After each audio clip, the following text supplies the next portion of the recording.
All right. Cool. I'm up and out. Have fun, Sounds luck. good. Cool. Yeah. So I guess we're gonna need a countdown then. Yeah. I mean, you can give it for us. I don't mind. Yeah. Once we're, stream is up or whatever, like ready to start. Oh, we're live. Uh-oh. Okay. Hi, everybody. Yep. So, yep. Hello, everyone. I'm Xander Robotnik. Smelling Control still here from his Castlevania run. Anything you want to talk about, like before we get this run started? It's a pretty long run, so yeah, get comfy. Yeah. I think it's late at night in the U.S. Oh yeah, it's 12:22 a.m. That's when I typically, like, this is normal for me, like playing video games wise. But some people might be heading to bed. It's whatever. Oh darn! I'm looking at the layout and the Game Boy. Looking at your stream, your set of mine. Looks like he's giving me the side eye or something. I don't know. All right, you want to just jump on in? Yeah, let's do it. Cool. Count us in. All right, 3, 2, 1, go. All right. So this is Super Princess Peach. A very long game, like speedrun wise. It's been run by a number of people for like the past. I think I started running it maybe about 2 years ago-ish, maybe a little more than that now. Smelly, how long have you been at it? Maybe like, I guess altogether like a few months. Gotcha. So when I initially started playing it, I played it for about a good month, and then I kept on it for like maybe 2 or 3 after. Really hard. Okay. Right, yeah. Yeah, so at this point, the two of us are the top runners. There is a third one that vied for the world record along with us for a while. Like, I had it for a while, mostly because I was like the only person that ran it. Then Melly came along and said, dude, this guy's been world record holder for too long, time to dethrone him.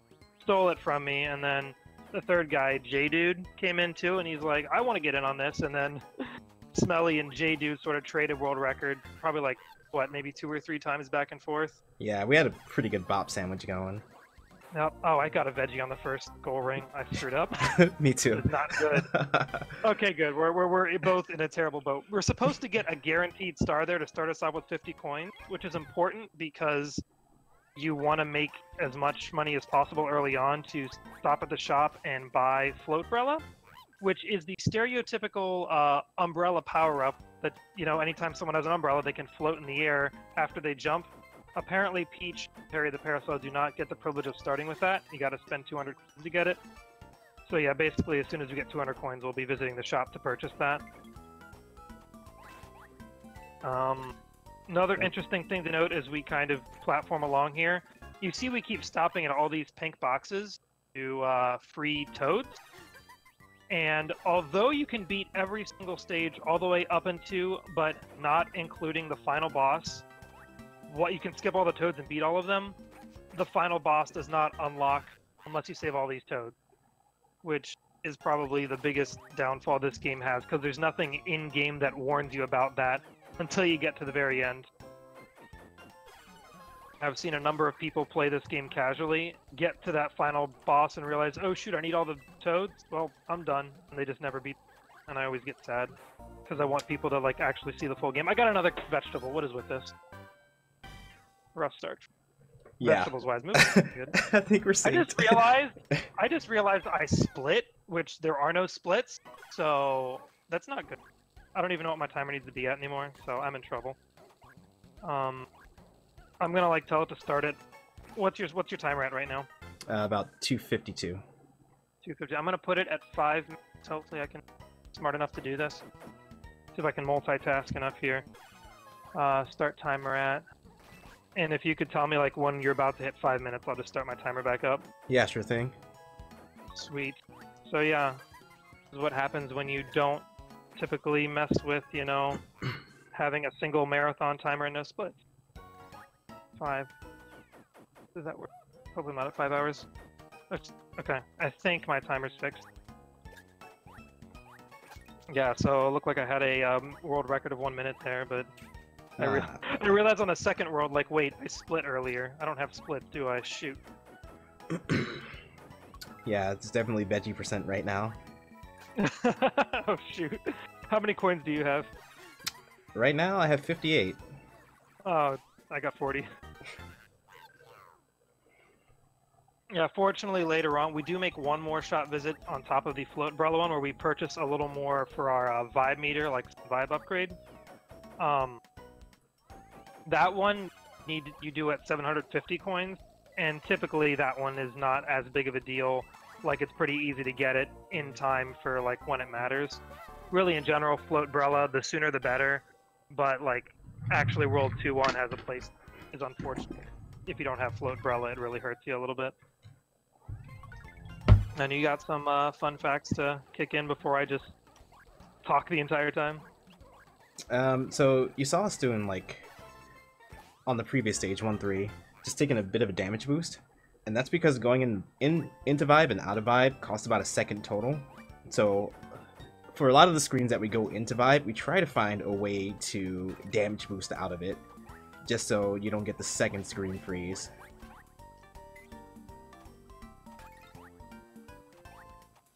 So you can get out of Vibe by, like, damage boosting, you can jump into water.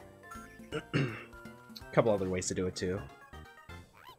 And we keep talking about this vibe. If you notice on the bottom screen when we're in levels, there's these 4 hearts, and they are basically the 4 like mechanics that kind of are the gimmick of this game. And it's like you're harnessing.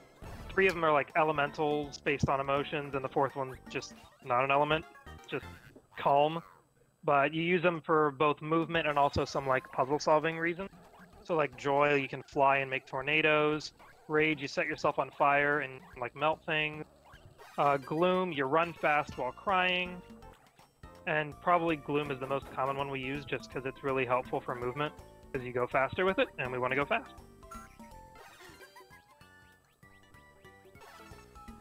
What's the time we're at right now? I totally blew past 5 minutes, so we're coming up on 6. Oh shoot, okay, well let me jump to 10 then. We are nailing it. Okay, give me a moment. Alright, Yeah, I completely blew past it. Don't worry about it. This is on me, not you anyway.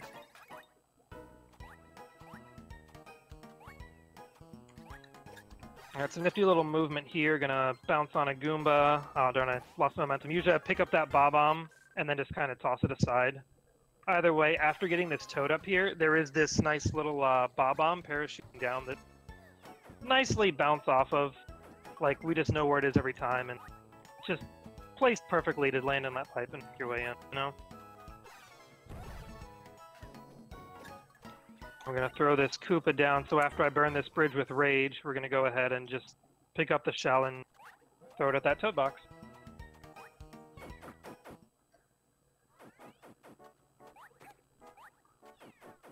And now we got a little set of puzzle rooms up here. I use the word puzzle lightly, although based on Google searches, apparently there are people out there that were not able to solve this, so I don't know if I'm being mean to them. But there's these mushrooms and flowers, and you can see so in this room, we got red, purple, blue, red. So you just memorize that order of mushrooms and hit the flowers in that order. If you like Google search guides or help for this, you'll see people are like, I've been playing this, or my kid's been playing this, and they can't get past the rooms with the mushrooms and flowers, somebody help. And I'm like, really? But no. It's whatever. I might be a little too judgmental mean, and I apologize to those people, I suppose. Okay, I'm gonna attempt to get the fast cycle in this room. If you go through the stage, or I guess the screen. Okay, I got it. Yeah, if you go through that screen fast enough, and the timing's like really, really tight on it. Like, really tight. Like, you stay still for like a second or so, and yeah, you've already missed it. But you can get out of that room without using any vibe. You talking about the last flower room? Yeah. Oh wow, okay, cool. Yeah, I will say, like, the run is not 100% optimized, and it's kind of like to the point where honestly we don't even entirely do movement the same way, so there may be times that Melly knows a strat that's more optimal than what I do, and vice versa. So just kind of interesting thing to point out, just because it's like not so like I said, it's been speed run for a decent amount of years, but due to the fact that not many people run it, and like it's not always run like very frequently during that time. Like just optimal strats have not fully been formed at this point. I almost was getting ready to split again. Every time I finish a stage, my finger goes straight to my numpad to split. Gotta resist the urge, man. I know, I'm working on it. I mean, that time would have just started my timer. Would have been not so bad. Right. So before each boss fight, there are these little mini games. Which, yes, this is a DS game, and it loves reminding you that it's a DS game by having like basically every feature of the DS used. The touchscreen is used constantly. They even have some features of the mic. Just in general, the fact that there's two screens. And both of them are being used for stuff, but yeah, so this guy might look familiar for any Super Mario Sunshine fans. I got PD Piranha here. Fight's pretty scripted as long as you know how to get through every phase. But it's just basically just like the Sunshine fight. Fill him up with water, jump on his belly. And we're using that damage boost strat in this room too. What's the timer at real quick? 10:02. Oh shoot, okay, I'm just getting started. I'm at a little behind that then. Yeah, it's just like really hard to pay attention to the timer. Oh no, it's fine. I've not been looking at it at all. Like one, because I know it's not wasn't moving for me, and two, because I don't know. Since it's just a marathon, I just kind of want to let what happens happen. Just have fun with it.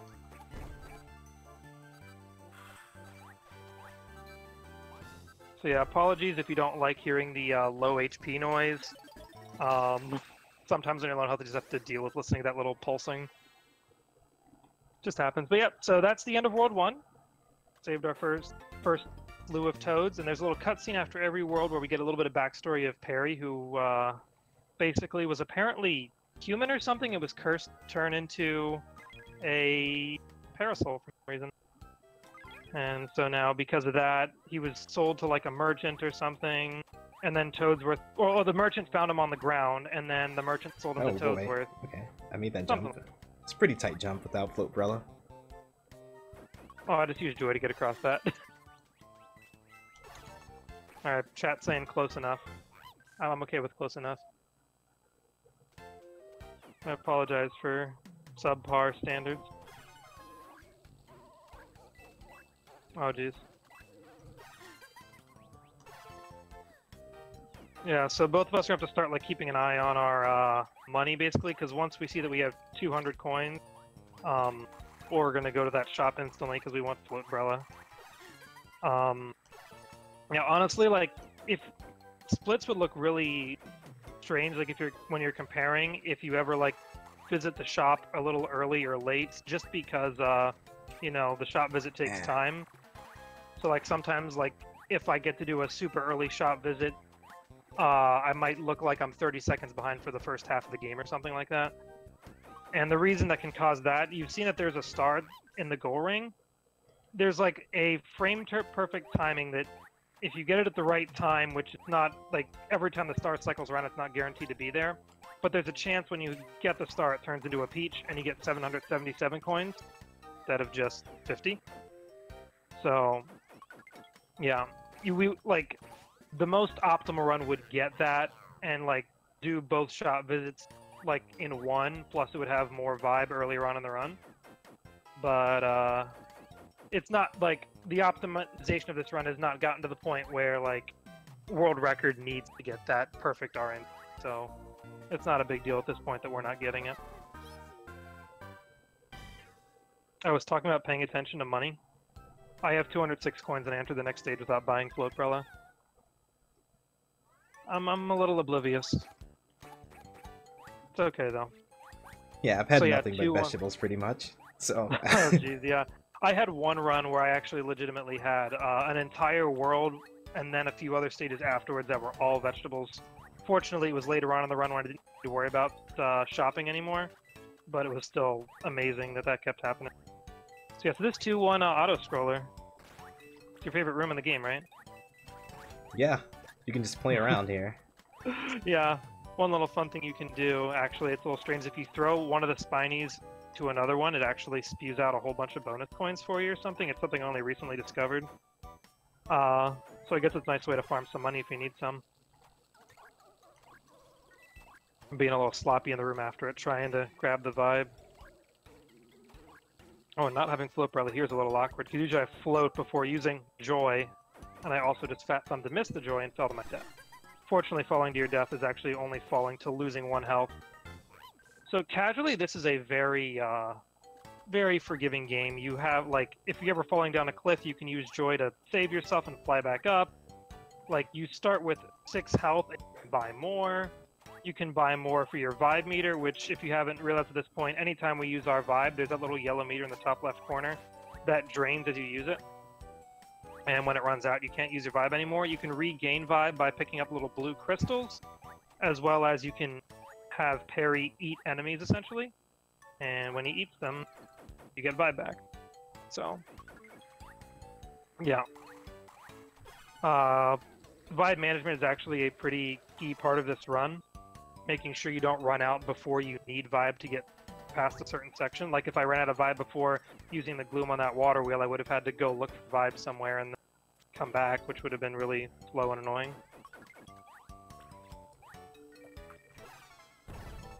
Yeah. Rage gets to be used in this room to get down to a toad, just setting things on fire.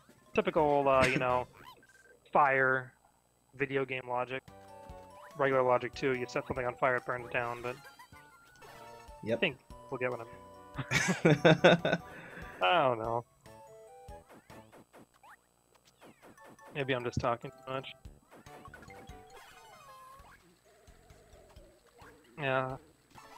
Trying to think about what else to talk about here. Unless something you might have noticed, or possibly not, either way, whenever you enter a new room, if the peach on the bottom screen makes a little, like, curious face, an exclamation point appears, that tells you there is some collectible in that room, whether it be a toad or a puzzle piece or a musical note. So it's a nice little thing to have, at least when running casually, first kind of like, you know, make sure you don't miss anything, especially because you don't want to miss any toads. I need to stop not going shopping. This is driving me. Okay. I'm going to remember next stage. So each stage you start out with the default amount of vibe. Even if you get the vibe extensions, which we'll get a little bit later in the run, you still start out with, like, this much. Yeah, the only exception is boss fights. The game decides to give you a full meter. But I guess that's just because they want to make sure the boss fights you don't have to, like, farm vibe, I guess. Yeah, this stage is actually kind of interesting because it requires you to do a little bit of doubling back. So we go forward a room here, and then we gloom on this water wheel for a little bit, and then we have to go back a decent amount in the last room to get to that pipe that we basically unlocked. Really? Yeah, so we're going to be heading back there. So you're kind of like doing a little loop-de-loop in this room, because we went along the top at first, and now we're walking back along the bottom. In any room when you have these bonsai bills, these like super huge bullet bills, these called bonsai bills, they can get pretty trolly. Oh yeah. Especially going back towards the entrance of the room. Yeah, as far as we know, their spawning is mostly RNG. It might be actually based on like where you're positioned when it spawns, but sometimes they just love to troll you no matter what. Yeah. Them and the cheeps that jump out of the water are like up there as the most annoying enemies in this game.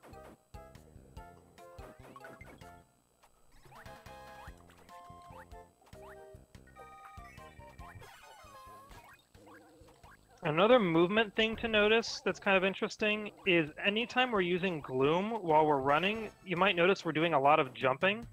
The reason for that is whenever you're running on the ground with Gloom vibe, it drains a whole lot faster than when either you're standing still or whenever you're in the air. So we just continuously sort of hop in the air to keep that Gloom vibe draining slowly, just so we can use it for longer, because the longer you're in Gloom, the longer you're going fast, essentially. Oh boy, I almost got that. I got trapped under the ledge, though.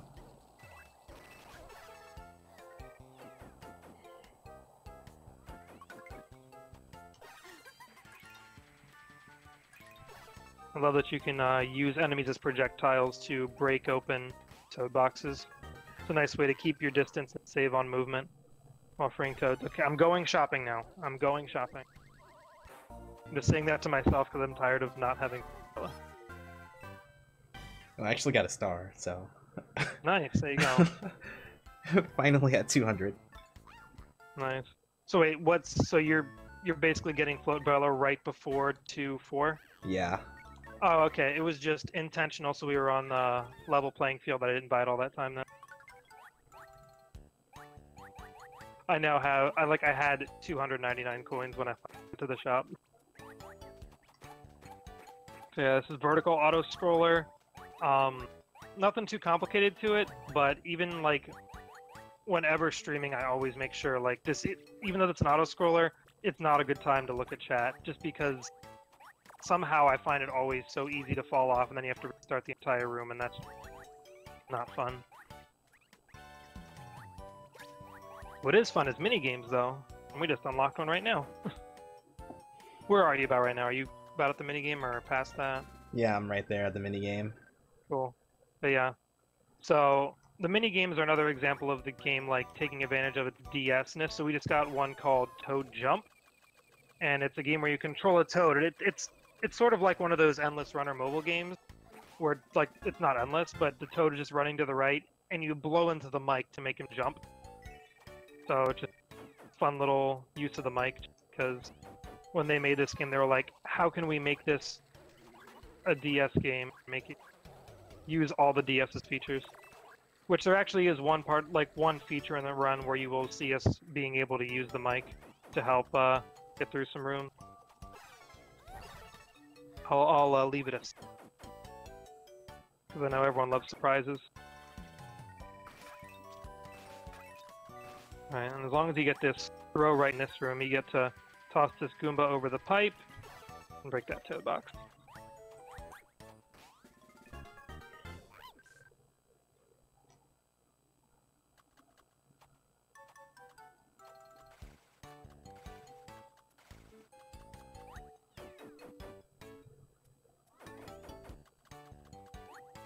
I feel like I got the float, bro, and I've barely even so far. It's like, wait, I'm not even floating, I'm just doing short hops. But there's definitely places where it's going to be nice that I have it. And I'm low on vibe in this room, which is not good because there's actually a strat that, an updated strat that I'm going to have to not use because I don't have the vibe for it. Where if you if you ever bounce off a trampoline, when you're in Gloom, just, I guess, the speed of Gloom makes you take it faster. I mean, you go higher off of it. So, like, if you'll actually see it happen in World 3 more, and one room will try to do a little skip with it. But if you bounce off a trampoline in Gloom, you just go a lot higher, and it can actually help you platforming.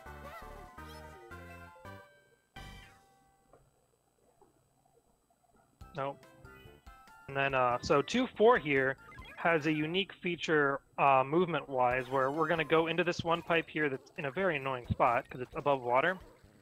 But there's a toad in here, but after we grab it, so this game loves to save, like, every time you get a toad, every time you pick up an item, every time you beat a stage, every time you, you know, call your grandma on the phone and say hi, the game will save every time.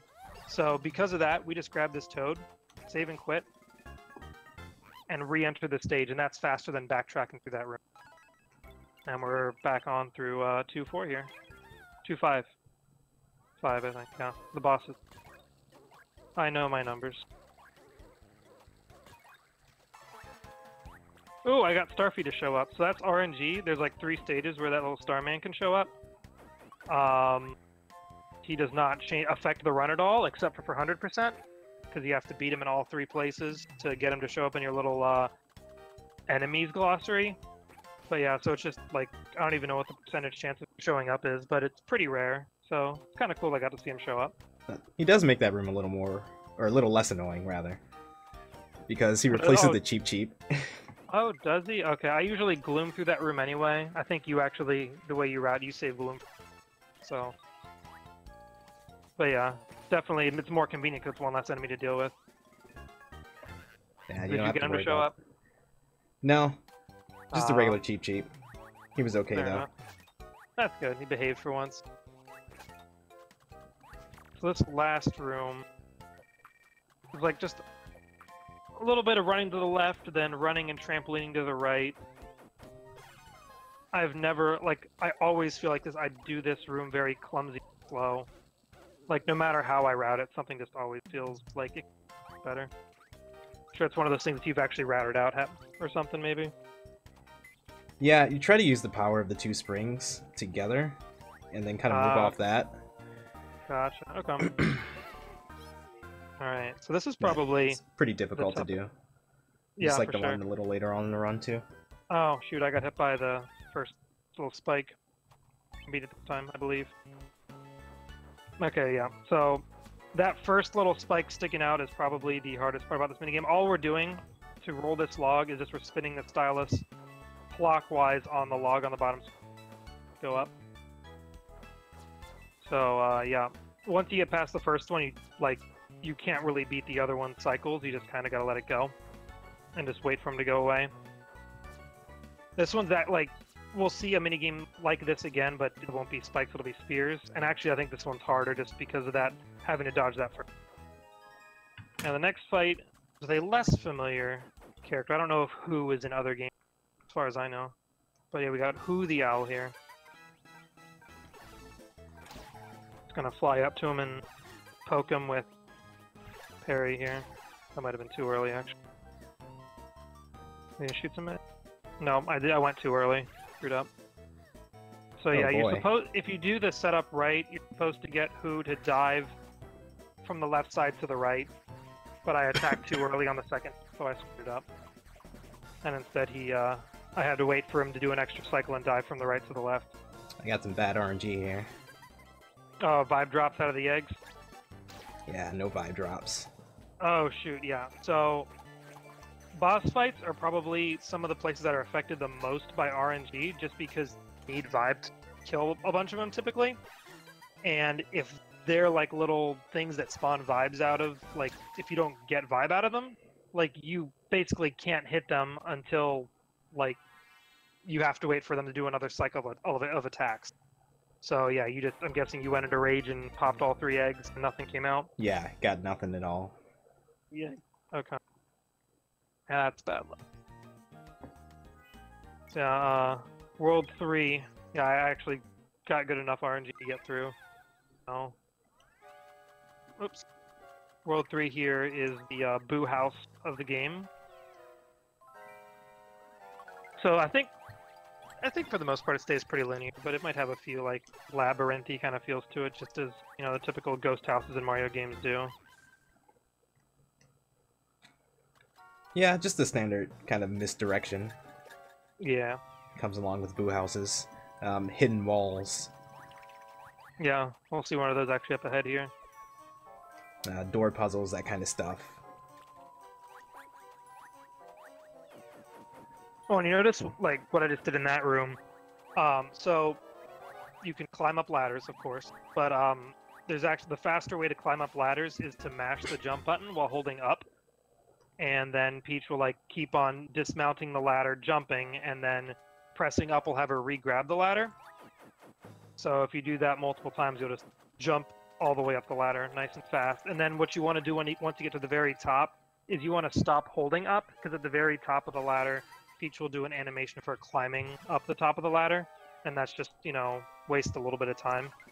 So we want to just jump to the top of the ladder and skip those few frames of animation. Minor optimization.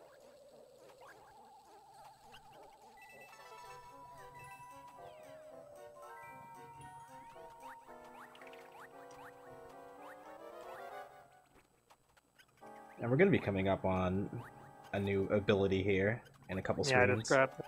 Yep. Yep. It's a slide umbrella we got going on. So yeah, everyone knows that all umbrellas double as a zipline device. So yeah, Peach can just hop into parry here, charge on forward on these little ziplines. There's actually a nifty little music thing to this room that before you get on the zipline, you hear like the back rhythm, and then the melody kicks in once you grab onto the zipline. It's a nice little subtle touch that I think is pretty nifty. Yeah, it's not like a straight auto scroller either. So you got a few jumps in there. if you keep holding right, then you'll go a little bit faster. If you let go, then you'll go slower. And if you get to like one of the knobs at the end of the line and press jump, you go like way higher than you normally would. And you can see it. You can tell by the sparks that come off the line there. I'm not sure if I knew that. Pretty nifty. I feel like it would more like surprise and throw you off than help you though. Or at least that's what it would do to me because I wouldn't see it coming. When you get to see a little advantage of when you whack things with parry here, this toad is up high and there's platforms you're supposed to take to get up to it, but the hitbox when you with parry kind of like goes, one, it goes through walls, and two, it like goes higher than Peach's like height.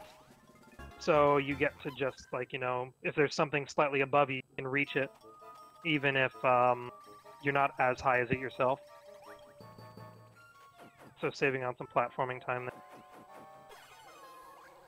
Little puzzle room of sorts here. The door is locked until you light all 4 torches. Set those all on fire, and then pry my way back to the middle. Unfortunately, there's actually a little vibe crystal here to refill.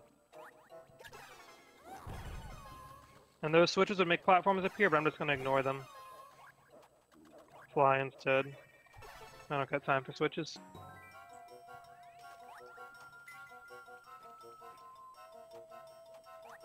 So I mentioned that gloom is one form of fast movement we have. The other one is anytime there is a slope, we will hold down and like Peach will do a booty slide on it. And we'll usually after jumping off the slope, we try to like jump again as soon as we land off of like a slope jump. And if you keep kind of hopping like that right as you land, you'll maintain most, if not all, of your slope momentum. And there's some rooms that are just like a kind of a straightaway that if you do it right, you can keep that momentum for the entire room, which looks pretty sweet.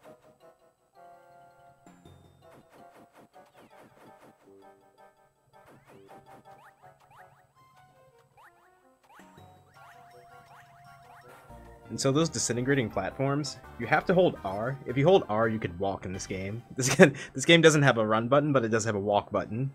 Yeah, every game needs one these days.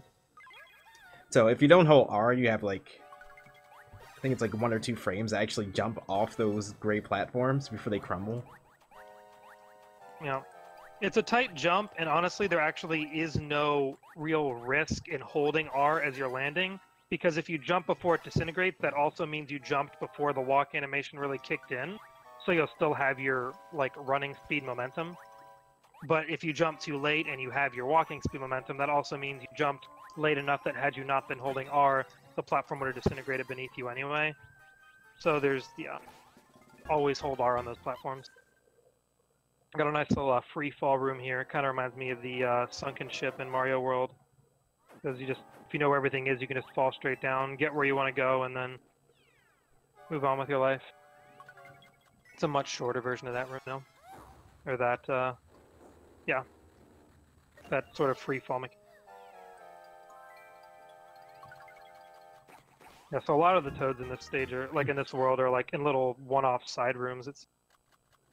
You have to be really careful with this. So one of like the really minor deceptions is that Peach, when she comes out of a door, she'll start walking right sometimes.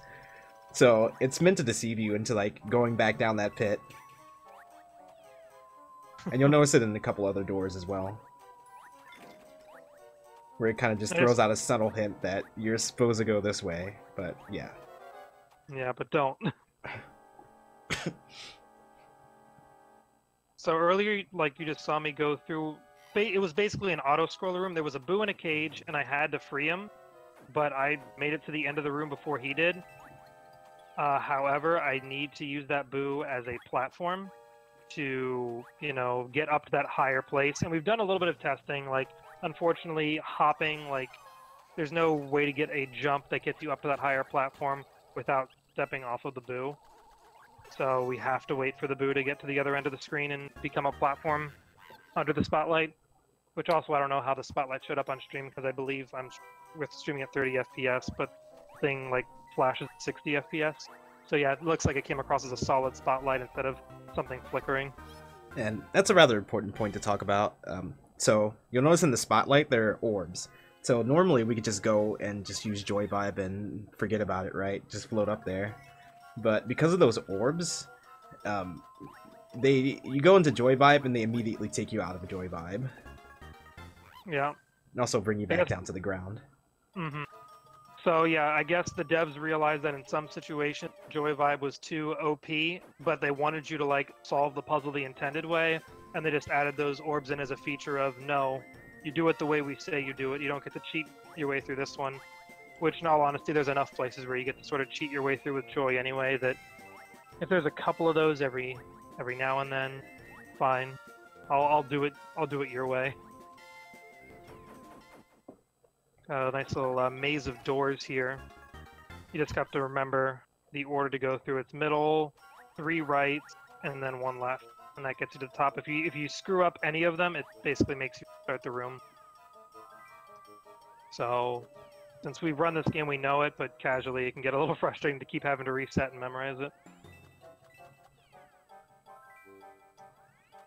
This room after it looks a little foggy. You can still see well enough to be able to make your way through it. However, you can also use your Joy tornadoes to like clear up the fog, but it's slower for us, so we're not going to do it. Quite a bit slower. I don't think I can flow through this. Okay. I messed up. Uh-oh, no, I'm wet. It's not like a huge deal. Okay. We barely made that. Yeah, I just fell down and tried to go into like a different path. I gotcha.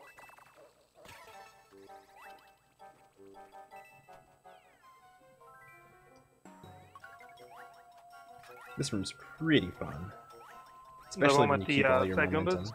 Yeah. Yeah, if you get the right hops in there, you can speed through it, jump off of some slopes, get some tight jumps.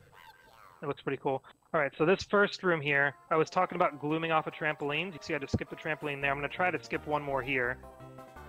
I did get the skip, but then I did the stupid thing where the final trampoline does not register my jump. So I basically needed a reset. Screwed it up, but still, overall, kind of nice that I was able to get up to this toad without... One, the intended way is actually to drop up from the top and kind of redo the springs again. But yeah, I was able to skip a couple springs heading up. Not just a little advantage of glooming off a trampoline. Yeah, when you get that room really clean, it's super fast and it just looks really cool too. But sometimes when you gloom up, like when you get the jump up to that last trampoline, like when you press the jump button again, it sometimes like sort of fails to register your press and you don't get the super jump off the last trampoline up to the toad, which drives me insane every time, but trying to keep my cool is all.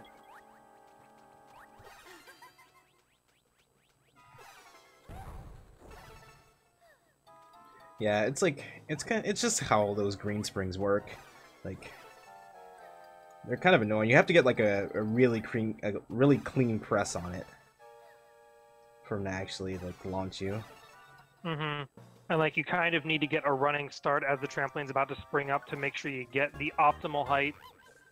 And you need to make sure you don't bump into the side of an earlier spring. It's like the placement to get the second spring skip is pretty tight overall. And then like even after you get it, you can make that little mistake like I did. And then I had to like sort of panic and use Joy to restabilize myself and land back on the trampoline.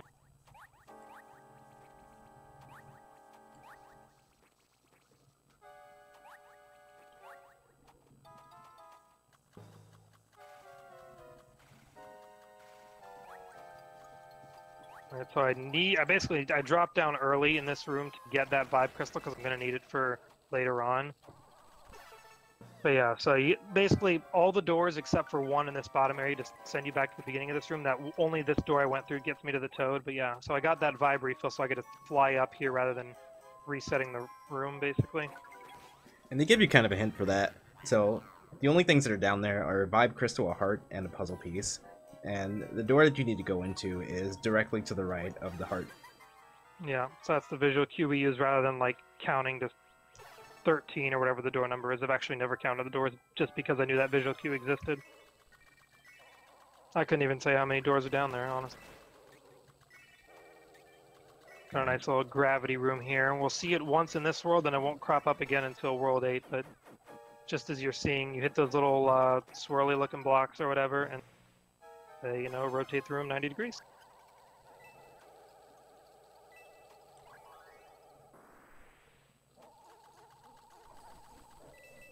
Alright, so now on to the next boss minigame here.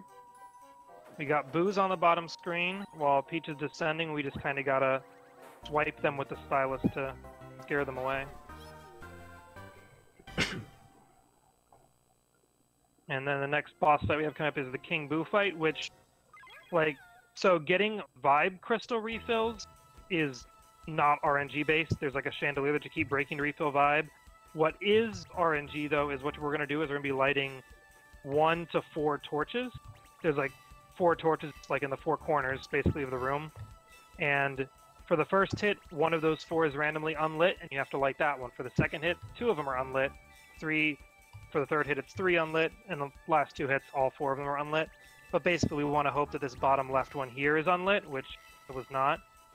Neither was the top left, so it's, okay. Fortunately, it wasn't the slowest first hit possible for me, but it was the second slowest based on the way I kind of moved my way through that room. And let's see what kind of setup I get for this second hit. Optimally here would be both of the right ones are off. Which is what I got, so I got an optimal second. And this third hit is the last one that's RNG, so after this, all 4 get unlit, so RNG's out the door. Alright, so not perfect, but I mean, since I had 1 perfect hit, I'm okay with it, honestly. And yeah, here's the chandelier that we can just break to refill our vibe. And another note is, like, you can actually use the wisp that he creates. So you'll see them like floating around. You can actually use those to light the torches as well. Yeah. Kind of tough to guide them through, but if you can get them to go, it might be able to save you some timing. Typically, I don't worry about them too much. You saw I was doing some damage boosts. Like, instead of taking time to turn off Rage, I would just kind of bump into King Boo intentionally while heading over to the opposite side. And that just saves the time of manually exiting out of the Rage animation. Skip another cutscene where we learn more about Perry's past. And now we're on to World 4. Oh, you actually turned on Rage earlier than I do. I think I like the way you were... Well, yeah, I see your movement there was a little different than mine. Pretty nifty. Like, you don't necessarily turn on Rage on the trampoline. Yeah, just because of the way those things work. Again, you have to get like that really clean hit. Yeah. So I turn it on a little bit before I go into the spring. Just walk on so I can get the full boost. Yeah, I gotcha. Just gonna get my vibe back up to the fullest as I head through this, so you know. Gonna need a little bit here, and just sometimes if it's, you know, not that time consuming, it doesn't really hurt to grab some extra vibe.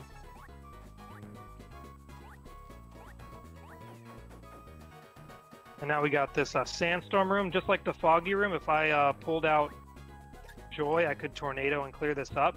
But instead I'm just gonna like tank a whole bunch of hits as I go through here. There's hearts in blocks as I go along here too, which is healing me some.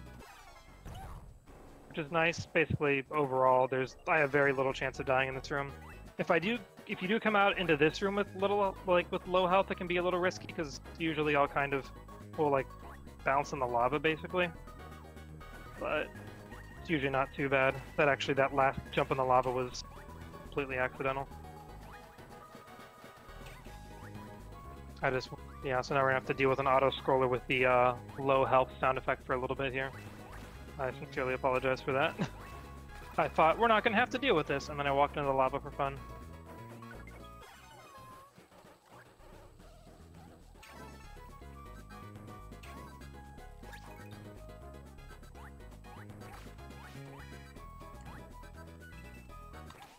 Not too much exciting happening in this room. We just gotta wait for fire to spit, climb ladders.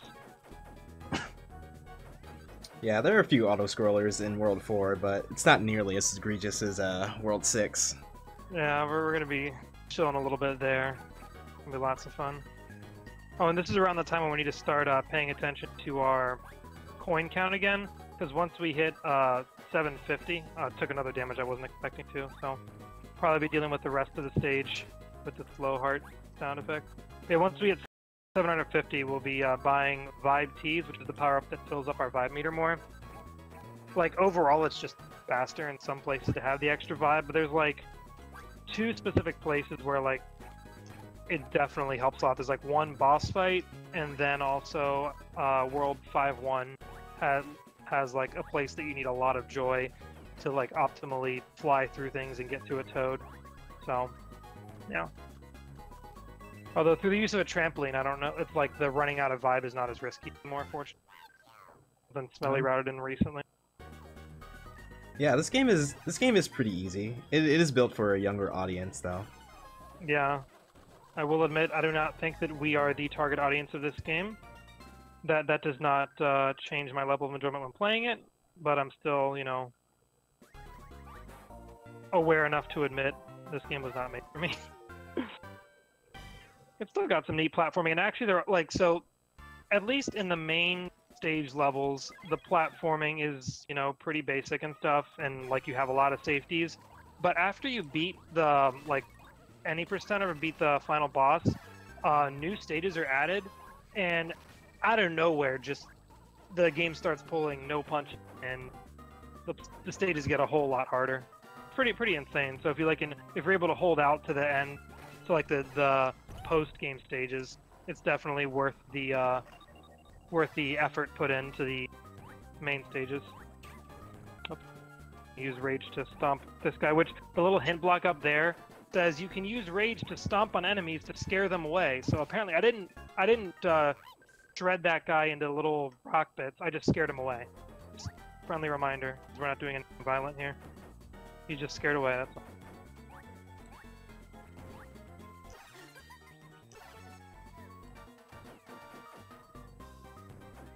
Oh, no. Fell short with that jump, unfortunately. Alright, another zipline section.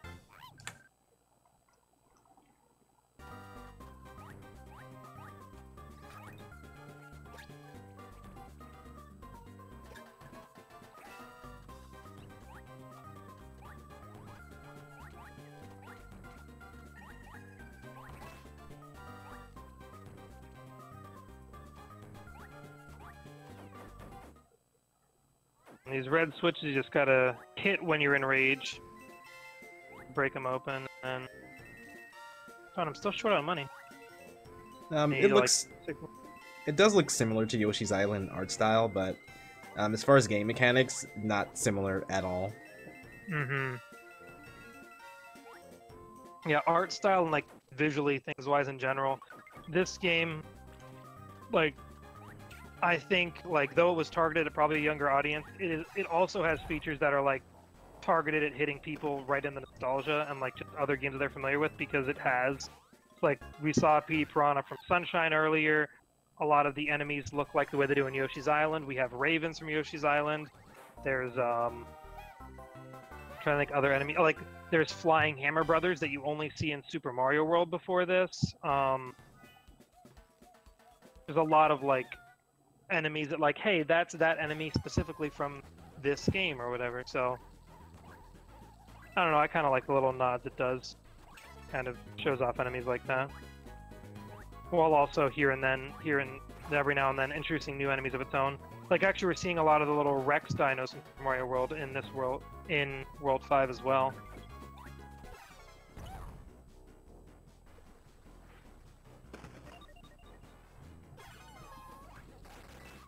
And then, like, the fact that the Paragoombas drop little baby Goombas, I believe that's something from Mario Bros. 3.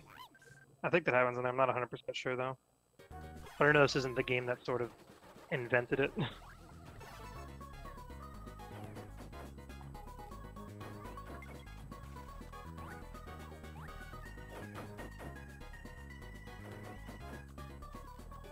I mean, the exclamation point blocks also kind of look like the blocks in Super Mario 64 that you get like Vanish Cap and stuff out of. It's pink instead of red, blue, or yellow ones. Red, blue, or green, or yellow. Yeah, lots of little nods here and there throughout the game. Yeah, Super Crossover Bros. That's exactly it. Except Super Crossover Princess, I guess, technically. Oh, scared that guy away too. Oh, jeez. Come Mario and Luigi art style too, yeah. See that.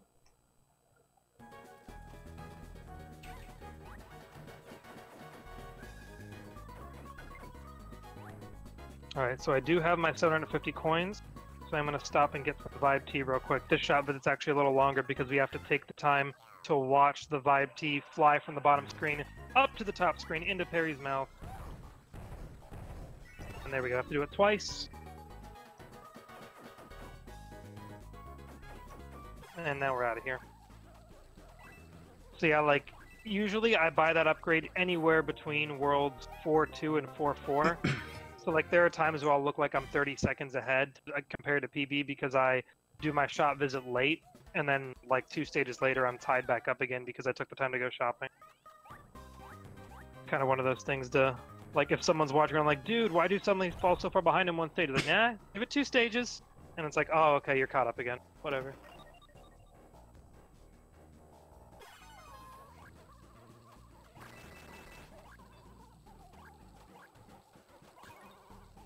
Have you had to use the green vibe yet?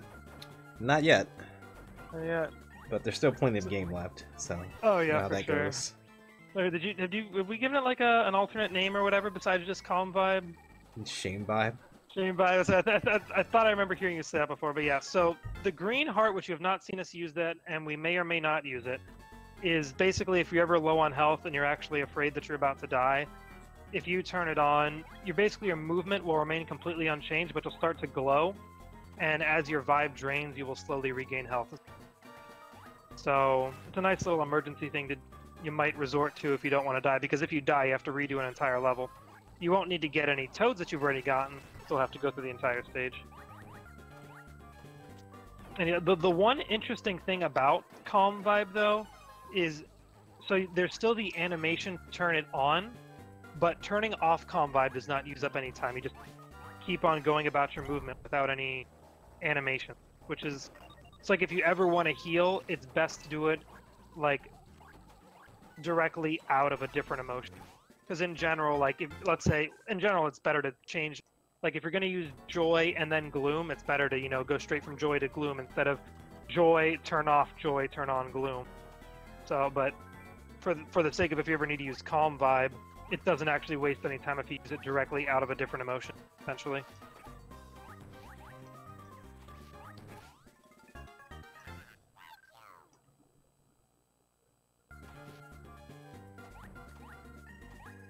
Yeah, so I've done my 2 shop visits that we do in this run, so we won't be going there anymore.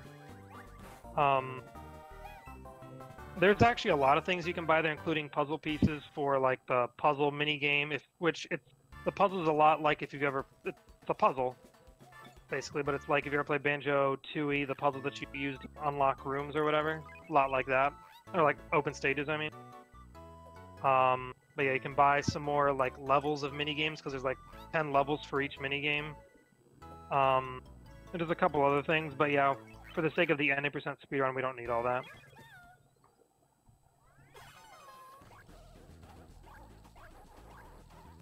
A little bit of nifty movement in this next room here. So it's I'm going to be constantly taking damage due to the sandstorm or whatever, but I take damage basically right after that fire guy gets doused, and now I'm going to use gloom to run again, but I'm going to wait until after I take damage, so like the timing for it is kind of the most optimized, and now I'm going to run through, and I'm going to take damage from the sandstorm one last time, and I just go out the door.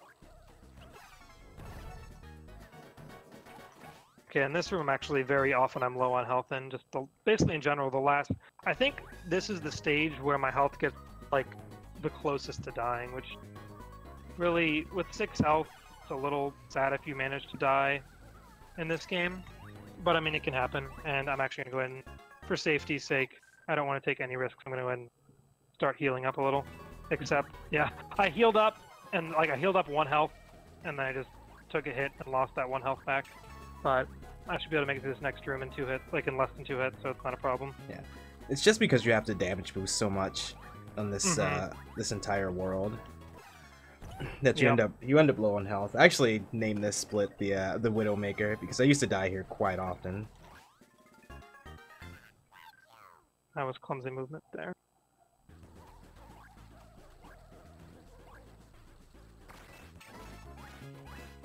But I've installed some new strats. It's not quite as bad anymore. Alright, so the last new mini game here, the rest are all repeats of the first 4. Similar to the booze, but instead of swiping these rocks, we're just going to be tapping them. So each small rock takes 1 hit. I've never really counted if that one's going to kind of mash with my stylus. Like, I guess 3 hits for that rock, for the medium-sized ones. There's big ones too, I guess they take 5. Yeah, I've never really kept count.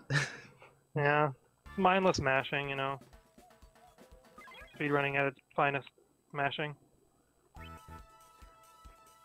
And the next boss fight we have come up here is the Wiggler fight, which there's been a task that's been in progress for quite some time on this game, but recently our resident tasser, Goddess Maria, created the task for this Wiggler boss fight, and it is just insane to watch. The movement for it is a lot more optimized than I'm about to do now. This is like the fastest that we can do as of right now, like human RTA, I guess. We might be able to incorporate some task strats if we try practicing, but I've not so far decided to put any thought into it. But it's insane what the task is able to pull off.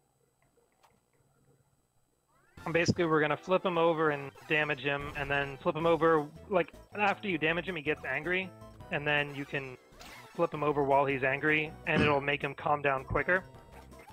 So it's just a constant cycle of flip, hit, flip, calms down, and then repeat, actually.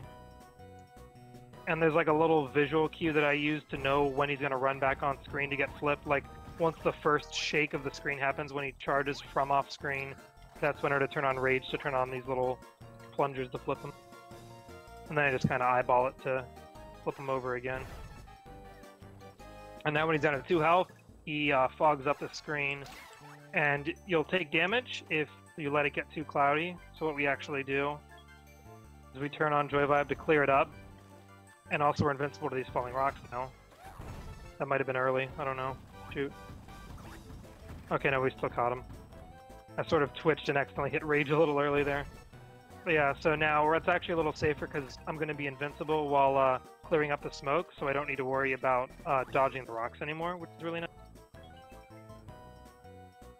And it kind of makes the later hits a little easier than the earlier hits for this fight, which is kind of interesting.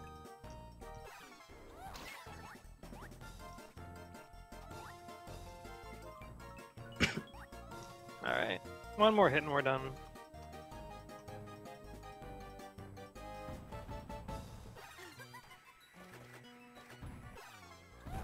So yeah, this boss kind of feels like an auto-scroller based on the way we do movement for it.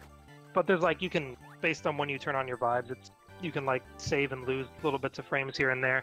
And actually in my current PB, I screwed up the boss fight entirely and pretty free time saves. But enough of the rest of my run is solid enough that like getting a good Wiggler fight is not enough to get a free PB. So this is one of the only boss fights in the game that can go off the rails like really, really quick. For sure, yeah. Because if you get him off the cycle of like when he attacks, or like if you miss him with a little spring, then like just taking the time to realign it really throw you off, and then you end up like taking a lot of damage and then suddenly dying, or you find yourself out of vibe. So yeah, I've been there. I actually screwed it up a little bit, but I recovered.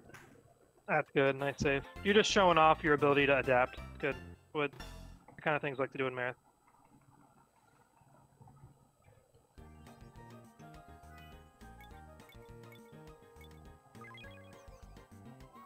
See, that cheeps are so annoying. Like, I'm just flying to the right in this room, and one of them jumped up in front of my face. And I'm gonna just go ahead and get rid of this Lakitu. It's a little bit of a time loss, but I just don't want to deal with him. So yeah, this is the room that, like, this is like the room we buy those extra Vibe teas for, just because of, if you don't use Vibe and you do the casual route of like riding on these springs up to both the Toad and also to the exit of this room, you're going to be sitting here for a long time. Like, it takes long, like in and of itself, but on top of that, like if you like touch the front of the spear, you'll take damage and it can knock you off, and like it just is so easy to screw up and have to force yourself to start over. So having the extra vibe there is definitely a must for both time and ease of completion of that room. Gonna jump over these nippers. Well.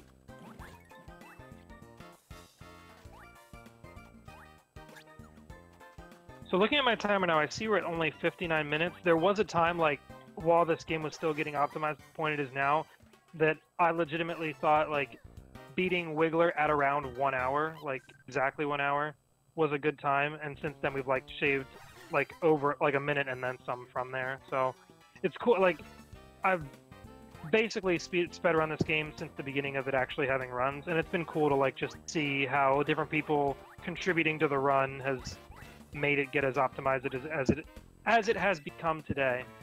Apologize for word troubles. And they're still, like, based on our best possible times, so much more like if we had a really good run that could be saved. And in general, just our routes aren't perfectly optimized anyway. So, like, it could even get pulled down even more than our best possible times, possibly. I don't know. Oh yeah, definitely. If we find out how to wall clip, then Yeah. yeah, it's gonna like take minutes off the run. Yeah. I will mention thus far, you'll see that we're basically just doing standard platforming throughout the whole game. Like, there's not been really any super, like, glitches, really, and I don't know if there really are any that get used in the run. There's, like, a couple of little weird clip things you can do, but they serve no purpose. But we've, like, theorized, like, if you could find a way to clip out of bounds in this specific spot, like, it would be huge to the run or something like that. So, yeah, if you're a glitch hunter, you need a new game to glitch hunt in, have I got a game for you? Yeah, so we know wall clipping is possible because it's happened a few times, just on accident. Mm-hmm. We haven't been able to recreate it as of yet. Yeah, like, or the time, like, we've done it multiple times, but we've never been able to, like, understand why it's happening. It's like, oh, I can make it happen if I just keep trying over and over again, but I couldn't tell you why it worked out. Alright, so real quick here, the other little, like, new movement mechanic beside the zipline is this subrella, and this is when the microphone gets put in use. Like, basically, as I'm talking into my microphone, my DS's mic is catching it sometimes, but also if you just blow into the mic, you'll spit little bubbles out, and that is your attack underwater, essentially. I completely forgot how to do this room for a second. That is unfortunate. So yeah, these chain chomps are real rough to deal with, because even when you have iframes, your hitbox to them is still active, so you can't just, like, run through them, really. So I'm losing a lot of time. I'm supposed to jump over these guys. Hopefully when Smelly gets to him, if he hasn't yet, he'll show it off to you guys, because I'm doing this room very slow now. I'm actually losing health, too. That's rough. Yeah, and the chain chomp properties come in handy in a later world. Yeah, because you can, like, use that, like, extra active hitbox to basically catapult you forward. Yeah, it's pretty crazy.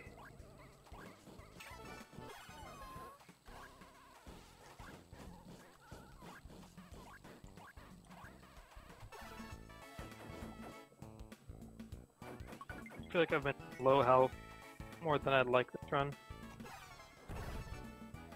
Fine though. These nippers can be a little annoying, so I'm just gonna eat them real quick. Yeah. Another thing that I wish there was, like, I had people mentioning it during my last stream, like when you're slowly sinking down these sand pits, if you could just, like, instantly drop through them, that'd be so much faster and less annoying, but we're just kind of stuck waiting for the game to absorb us down, which actually harkens back to a thing that I know happens in Super Mario Brothers 2.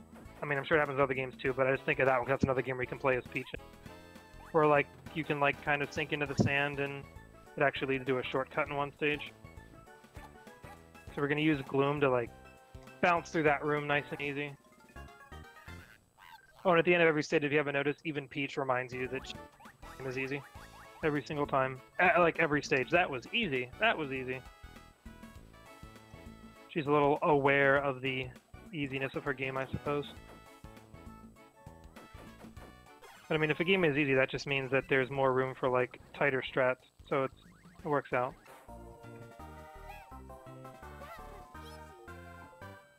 All right, I'm actually coming up on a kind of tricky thing up here. So there is this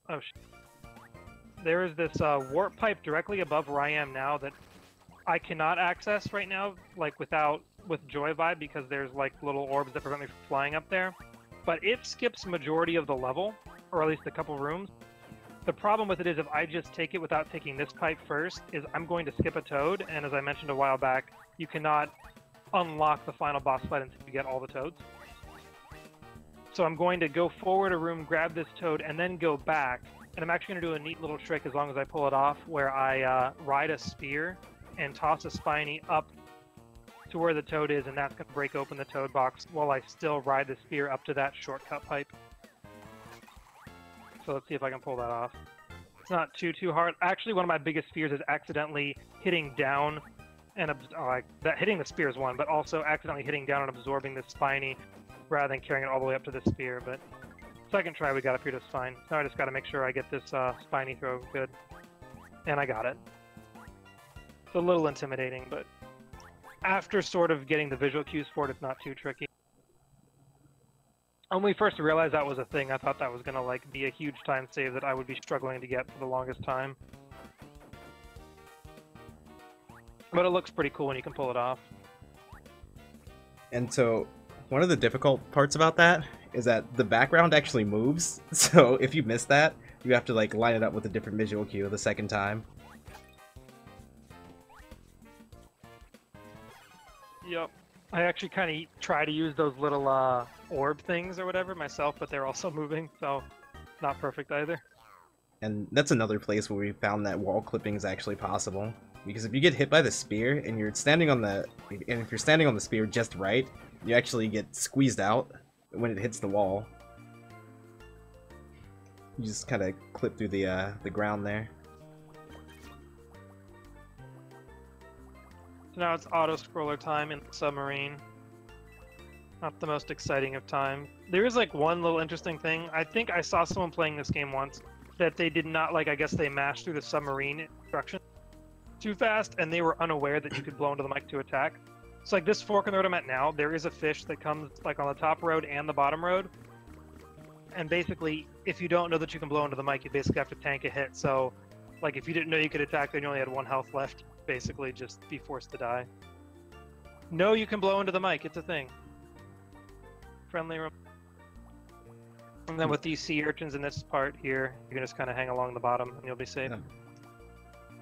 An average run of this game is about 2 hours and 15 minutes or so. Sounds about right. Also, like, these Subrella sections can get pretty wacky. If you blow enough bubbles onto the screen, I don't exactly know why it happens. I don't know if it like overloads the sprite limit or something like that, but it can actually like spawn and despawn enemies and like spawn enemies in different spots. It's kind of odd, and sometimes you can see like enemies just like totally like flying off into oblivion because of that.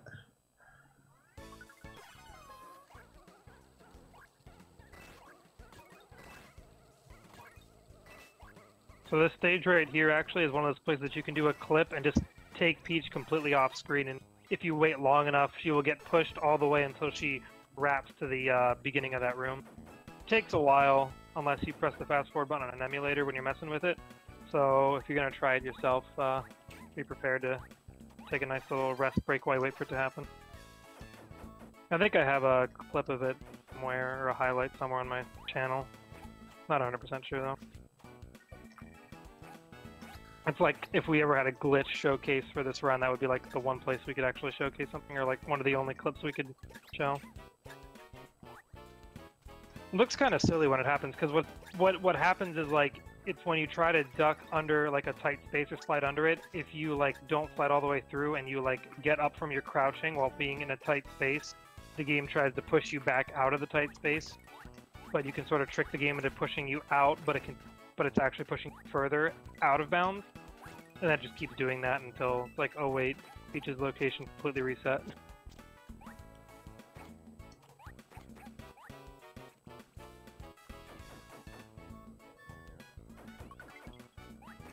Yeah, there's more chain chomps up ahead here. Hopefully they won't destroy me as much as the first set did. There we go. Nice.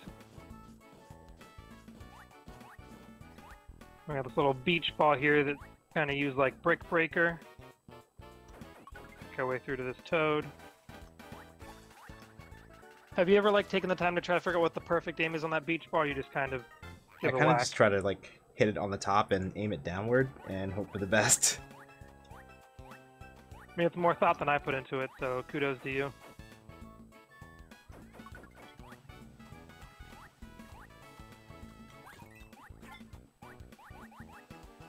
Had to hit those blue switches to turn off this waterfall.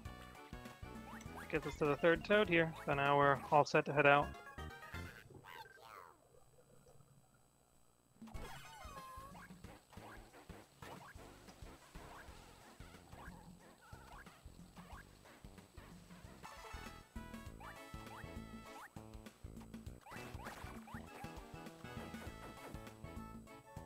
Had to deal with a little ladder jump animation. So this room is actually has a whole lot of extra things you don't need to worry about. Ooh, I jumped off of that wave. That was actually pretty optimal movement for that room. I don't always, like jumping off of that wave does not always happen.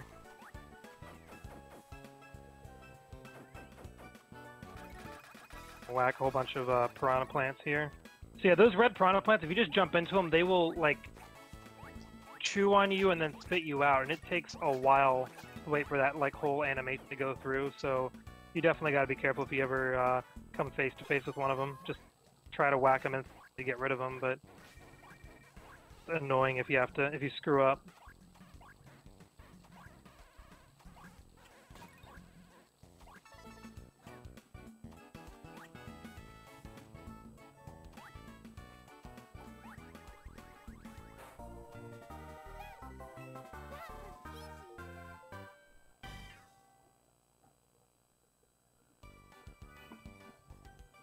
So there's some ravens from Yoshi's Island, as I mentioned earlier.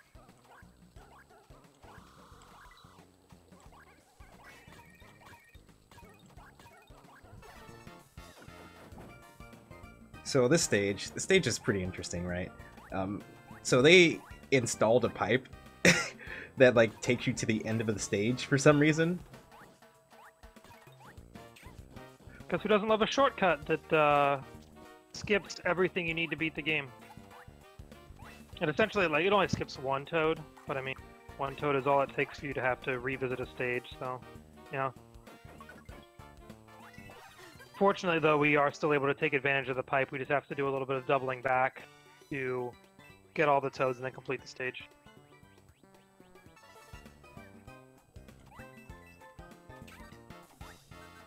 So you'll see we're actually going to fly up to it once we get to the room. It's like in a really kind of out-of-the-place location that you'd have to be sort of looking for it, essentially. Like you wouldn't typically accidentally stumble upon it. Yeah, it'll be like, we're going to go into this one room, and then another sub-umbrella section, and then it'll be the room we do the skip in. But yeah, it essentially skips, like, I'd say about half the stage. Yeah, it skips over like a really long auto-scroller,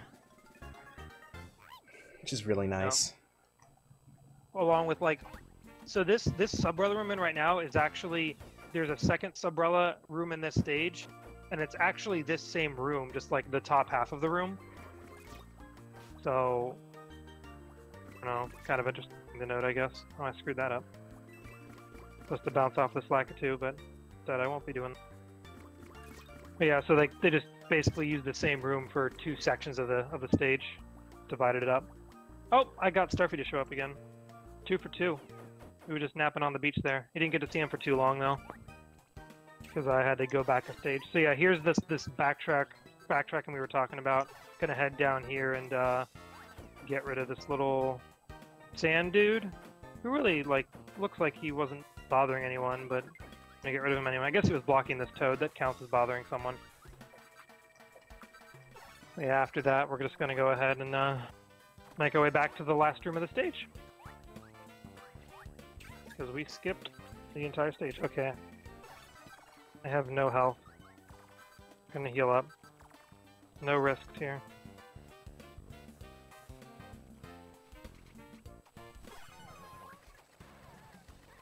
I'm gonna take this last room slow because I ran out of vibe, but I would much rather take this room slow than die. Take the entire stage slow. So no regret. Now we got another one of these log rolling room minigames, which, as I mentioned, this one's probably easier just because, like, basically you can spin your log non-stop and you'll be off cycle from these spears and dodge most of them pretty easily without really needing to time it very well. The very last spear, though, you kind of have to wait for. Yeah, you can. That. You can pick up Sorry? enemies with parry, and then you press down to absorb them for vibe. Oh yeah, it's probably one of like the most savage parts. And then we got this annoying blooper fight that just, you gotta hope that he attacks you in quick ways and you can like get through getting rid of these 4 tentacles, and you just want to avoid him grabbing or throwing you or anything of the sort because that wastes a lot of time.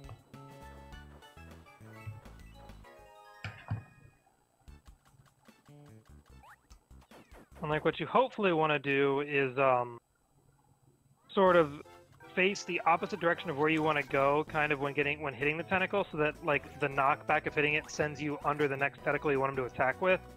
Doesn't always work perfectly, especially if he doesn't do the attack you want him to. Like the best one's that stomp he just did there. So you really want to get like 4. He was just like standing there not doing anything. Yeah, that is the worst. Wow, I was just standing there not doing anything. I kept on missing attacking in there. So Glooper is like one of those bosses that's a little bit better to fight in New Game Plus or 100%. Yeah, because he attacks all the quite bosses a have like bit a round faster. 2 essentially. Does he attack faster? Yeah. Okay. Yeah, but sometimes he'll do like an extra little ink spitting attack that you can't attack him after, and you have to wait for that to... Yeah, this guy's just really annoying, and whether it's like RNG or you can like attack manipulate him or something. Oh geez, grab me, that's either way, like he can just eat so much of your time when you're on a good run, and it can be so frustrating. It's gonna... Wait, really? I got tossed in the air. See, just like this. I tried to be safe and use rage to instantly hit him, but instead he grabbed me anyway. It's ridiculous.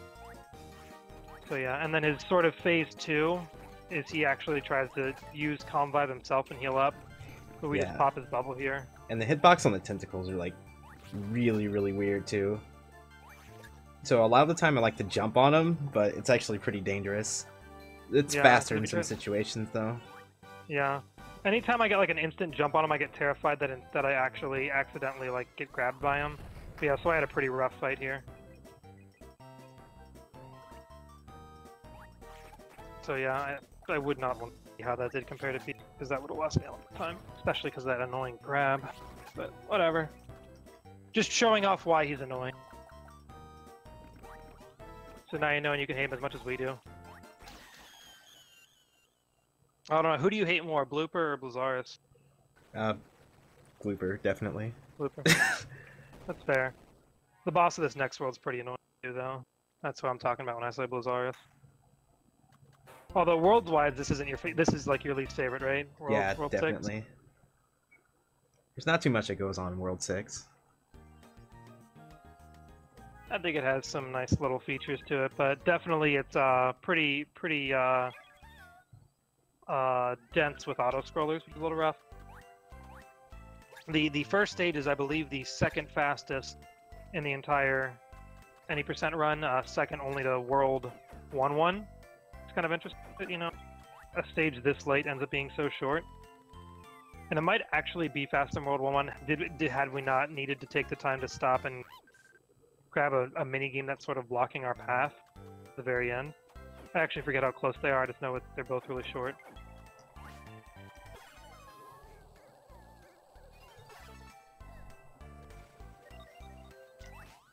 So we're in the ice area, so what do? We melt the ice.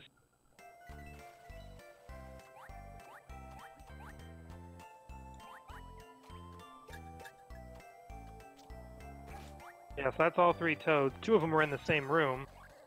And this is gonna go through one more pipe here. Here's the end right here. Gotta grab a mini game. Peach jumps, claps for joy on the bottom screen. We got Toad Shot, which is sort of like a little just touching a bunch of balloons and popping them on the bottom screen kind of thing.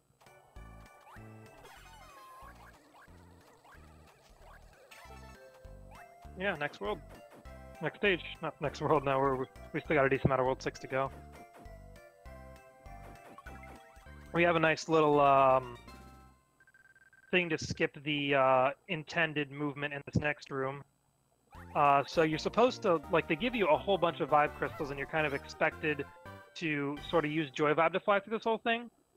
And there's a bunch of spikes, that's why you need to fly, so you don't, you know, walk on the platforms.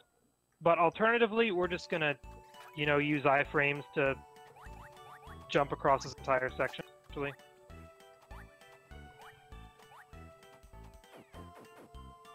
So a nifty little movement there to avoid having to slowly fly the entire way over.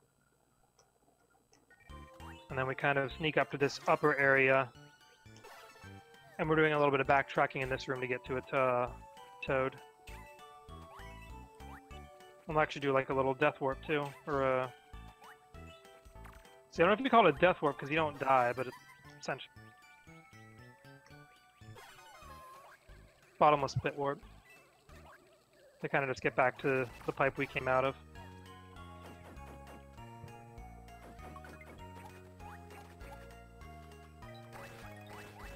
In this last room, we got a little bouncy ball. You can either bounce on it to get to this toad over here, or you can just kind of joy and bonk it with your head while flying. Either way works.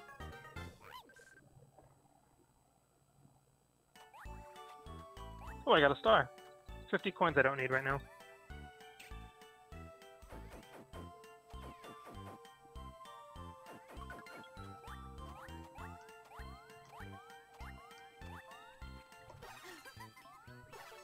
Good, that doesn't bother. Yeah, I think we mentioned a little before, like, basically, the timing for when Cheep Cheeps jump out of the water, as far as we know, is RNG, so, like, sometimes they'll just jump out and block your path completely out of nowhere, and there's, like, seemingly nothing you can do about it, except try to react, but it doesn't always go too well for you.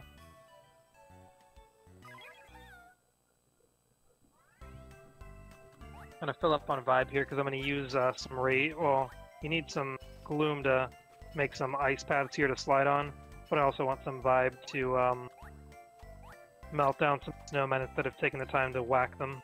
Because you can either like melt the snowman in one hit, or you can hit it 3 times with parry. Either way gets them out of your path. Because I took the time to get this extra vibe, I can kind of run through them like this. Boom. Save on 9 swings with parry.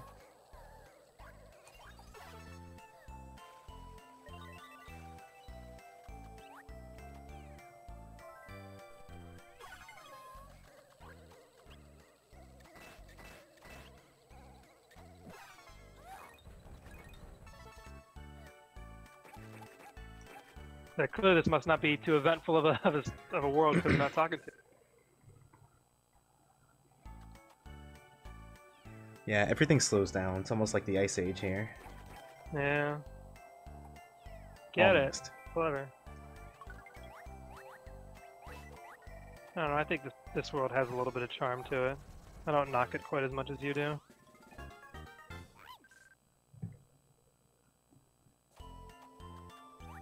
Well, the first 3 stages aren't too bad.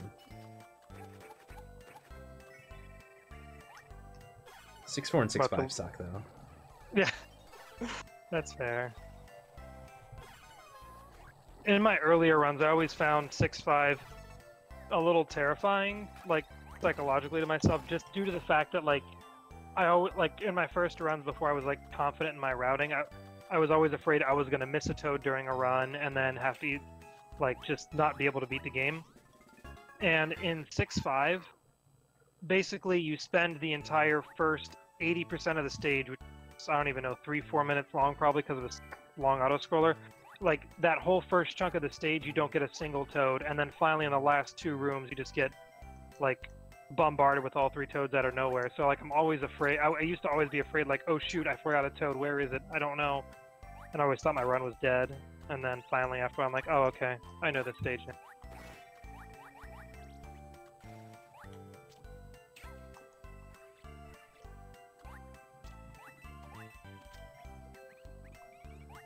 Yeah, you can see we're seeing a number of auto scrollers throughout these stages.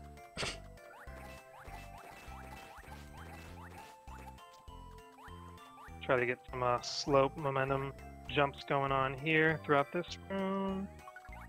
That was pretty solid. There's a puzzle piece down there, but I'm not gonna, because I don't need it. Want to grab the extra vibe crystal from there, just so I have plenty of vibe to fly up here and melt some ice.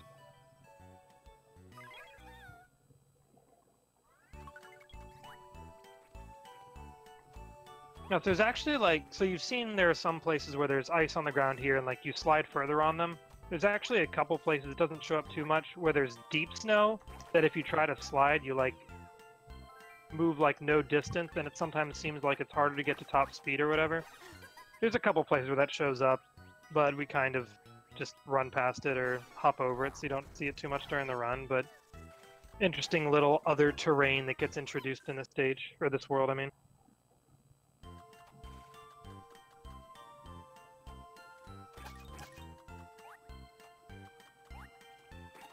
You get to practice your rhythm though when you're in auto-scrollers. You can sort of whack parry to the music.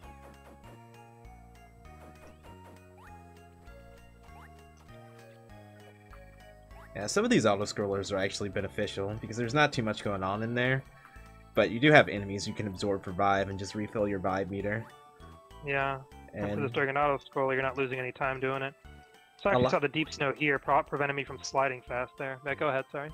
a lot of them actually have hearts too, so you can come out the other side like fully stocked. So we make the floor icy there with gloom, and you can actually just hit that block across the ice. And here's this one toad that you're required to use a Koopa to get. Kind of toss it and bonks back and forth a little bit. There you go. It's actually really annoying if you don't stand in the right spot or you jump or something and screw up and throw that Koopa into the wall and it despawns. And then you have to like go off screen and come back to respawn the Koopa to get the toad. So it's just good to take the time to know the positioning to make sure you get that first try.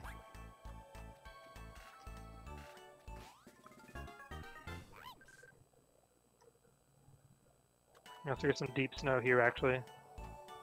Might be a little hard to notice, but it takes a little bit longer to accelerate to full speed.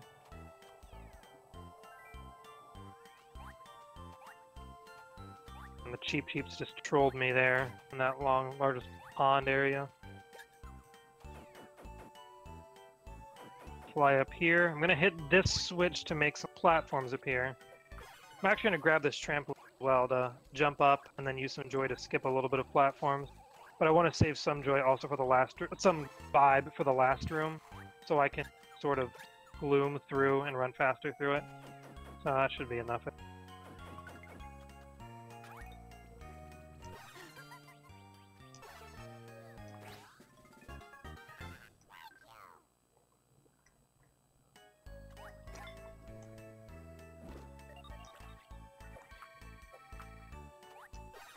There we go. I'm liking the Peach emotes being dropped in the marathon chat there.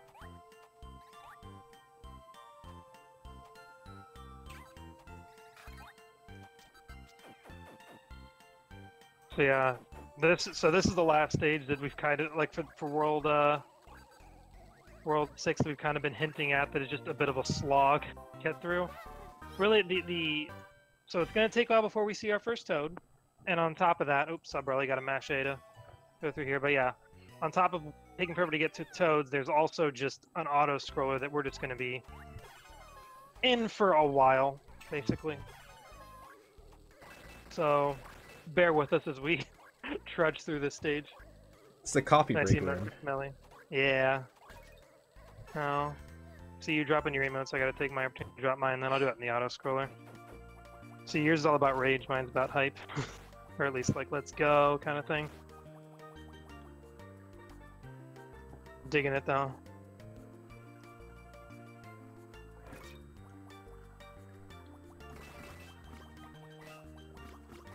Oops.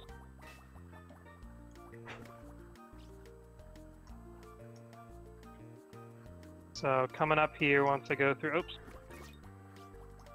Gonna fly up here now and get back on moving on track. There it is. Yikes! Thanks, fish. Huh.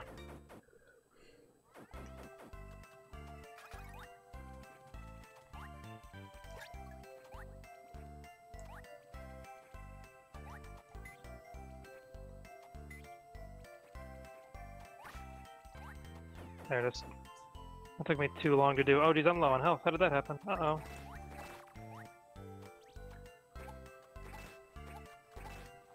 Perfect place to chill. With the perfect chill commentary. Yeah. I mean, glad to hear we're chill. Nice to be chill. Chilled.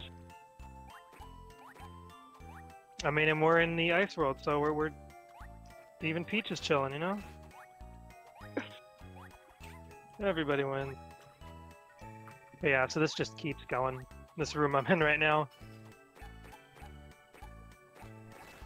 Yeah, so you can chill here, like, check your email, get some coffee, like, eat a snack. Kind of just mentally prepare yourself for the last quarter of the run. Yeah. Yeah, World 8 especially really picks up. There is Walrus Jump up ahead though, Yeah. which sounds really cool. I wouldn't use the bathroom. I mean, you gotta come back. Yeah, you're right. You're right. Probably Yeah. Probably wouldn't wash your hands then. Yeah, very true. Just wear gloves.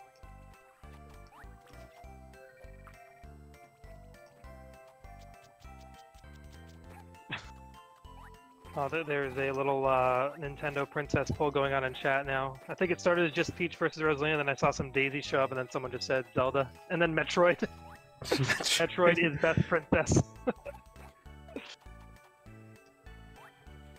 Wait, is it Metroid or Zero Suit Metroid? I forget. Does Bayonetta count since she's in Smash Bros, I guess? Yeah, I don't know. yeah, sure, why not? We'll give it.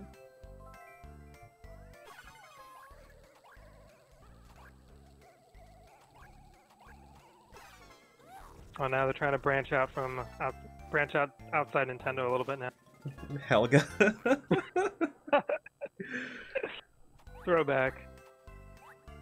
Alright, gonna knock a few blocks here, slide them, and then get to this Toad. So if you can get the Wii Fit Trainer, if you get like to full speed, you can jump up here. Yeah, there we go.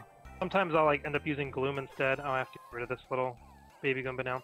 I'll like just use Gloom because I'm tired of trying to jump up there, but we made it fine, so it's all good. Yeah, so up ahead here, there's one more Toad that's way up high. And there is a trampoline you can use to get up there, but there's also these giant walruses that jump out of the snow.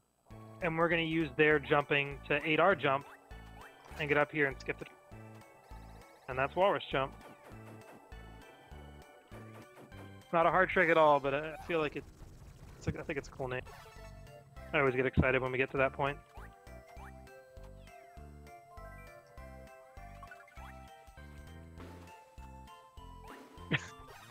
Oh, it's fine. I don't mind it. Off, no problems. Alright, more minigame time. Instead of tapping lava rocks, tapping ice rocks. And then we're coming up on this Blazzaris fight, which this is the fight that I feel like trolls me the most. Although Blooper did get me good this past time. Yeah, this Blooper fight ended up grabbing me twice. Oh dang, yeah. So both of us didn't have that good of a blooper, yikes. But yeah, so with this is another one of those places that it pays off that we took the time to buy those 2 Vibe Teas. Because we're basically, since it's an ice enemy, we want to use fire to beat it. We're going to be basically draining all of our Vibe meter on the first 2 hits. You gotta hope for good RNG to get the next hits, get some good Vibe drops. Yeah, there's one hit on her. It's also like some strange, like, fairy rhinoceros. Very, very unique character design. But yeah, so after the first 2 hits, he's gonna charge over here. Nice little ice breath going. So, should be noted that you're like totally at the mercy of RNG for phase 1. So even if you get all 4 Vibe upgrades, you still won't have enough vibe to actually one-cycle her. Yeah, the only way you could is if you like take the time to keep on turning vibe on and off, but that's just super annoyingly slow. Yeah, and I'm low on vibe for this next phase, so I'm gonna wait for her to drop some icicles so I can use rage to break them and hope for more vibe. Yep, there we go. And also keep damaging her, get some more vibe. There we go. This is going pretty well for me overall by my standards.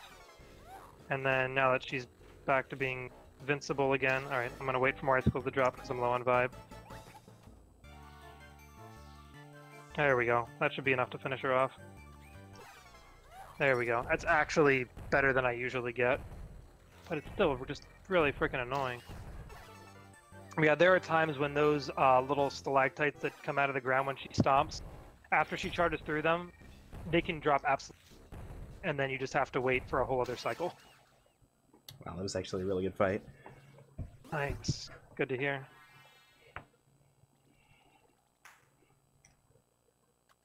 Alright, so now in Sky World, I messed up the very first room already. You can jump across that gap without grabbing onto that vine, but I fell, I just wanted to be safe there. And then in this next room, if you bounce off of this paratroop off to the right, it can get you to the height of this ladder. Just hop up, give you a little bit of platforming there. Damage boost through that paratroopa and just go in the fight. Alright, and then there's these blue blocks, which if you haven't noticed before, they fall really fast. Alligator. You know what? Maybe. Never thought about that. Pretty close.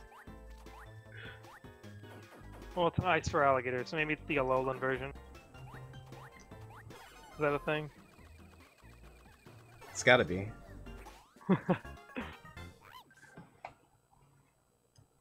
Or just the Vibe Island version. It's like same idea as Alolan, but just on Vibe Island, which is the setting for this game, by the way.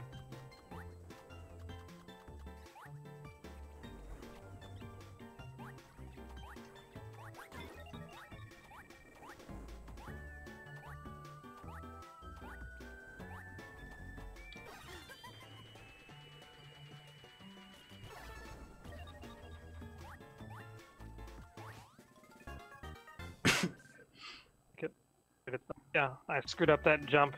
I should not have needed to use Joy there, but if it gets me across, I'll do it. I'm gonna absorb these Goombas because I want Vibe to just basically skip all the platforming in this next room. Yeah, so getting to cheese through rooms using Flight to just skip everything is really nice. So you're gonna see that happen right here.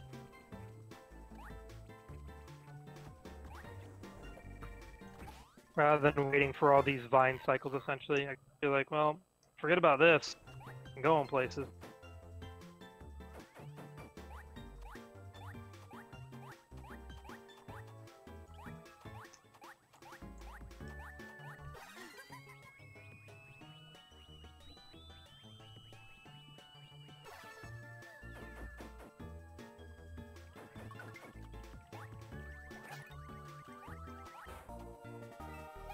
Well, it's a different toad every time. It's not the same toad getting trapped in a box every stage. I think. I hope. But do we really know that? I guess not. There we go. So there's... saw I had a decent amount of momentum. I kind of hit the brakes there because I didn't want to fall. But you could see how, bouncing off of that chain chomp, I was moving pretty fast, heading over to the side. And up ahead here. So these paratroopers are moving in little figure-8 patterns. And I am screwing up all my movement right now. So bad. I can still catch them? Sort of. I So yeah. almost got the space jump. Oh dang, yeah.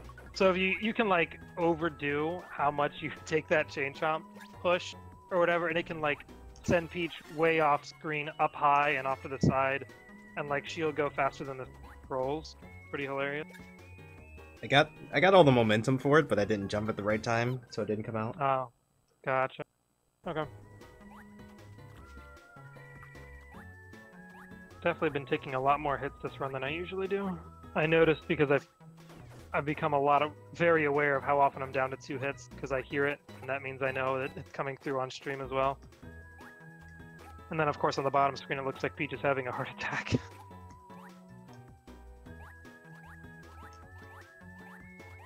those guys out of my way. Well, you did get your hearts attacked.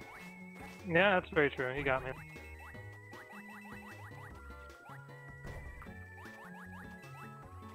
These giant cotton candy poofy clouds, they just don't like being tornadoed. We've cleared a number of them earlier on, but that's what is pointed out right now. It's the same toad in maybe.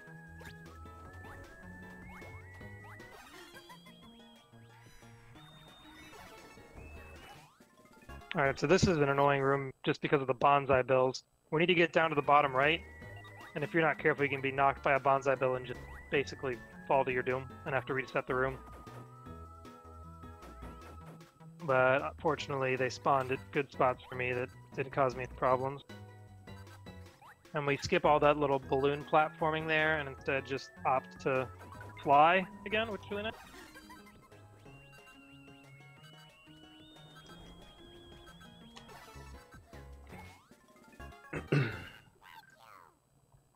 And this is the last room of this stage, so I just gotta pass these last few enemies.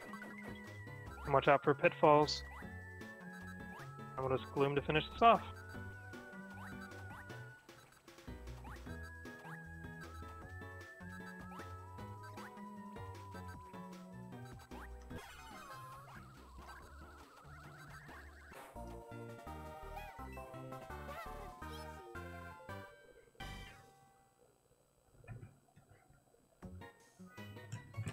So I know the way Smelly does the first room of this stage is different than I do. I like glooming at the start just to like power through the flying hammer bro. Don't you usually use the beach ball there to take him out?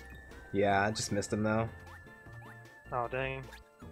There was like one run I had a while back where I kept on trying to kill him and instead I kept on being knocked back by him into the death pit. So I'm like, okay, enough is enough. I'm just gonna use the invincibility I have from gloom and just sort of gloom and then joy to get across.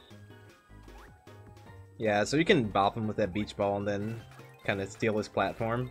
That way you can catch the platform cycle of the ones that are moving up and down.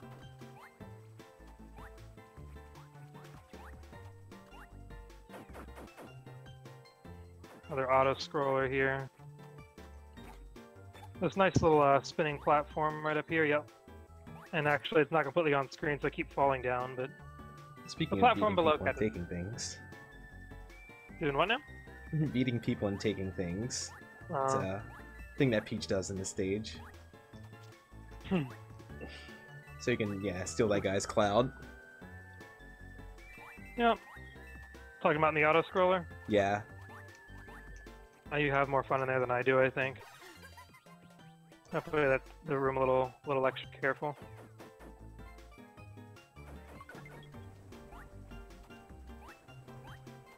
Yeah, so these balloons, if you jump on them, their height sort of increases every time you jump.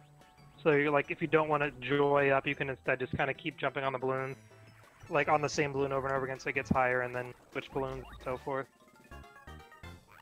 Oh darn, I took too long, so that Goomba, that Paragoomba, it will drop some babies. Which that always confused me, that it's like using babies as ammunition. I assume it's babies, if not, it's just tiny Goombas. Either way. Alright, so we got a hot air balloon here, so you gotta use heat to go up. This is one of those places that the game will not let you joy up, it'll like actually block you. Got those little orbs that prevent it. So we gotta use the hot air balloon. Yeah, this is kind of the infamous wall clip room too. Okay, it didn't happen. I've clipped yeah, we've clipped a couple times in that room. No idea what like causes it, except like sort of, I guess when you climb up the ladder, you're sort of partly inside the wall, and so the game just kind of shoots you through the wall to the left. And if you're not careful, you'll like fall or something, and have to redo the hot air balloon section.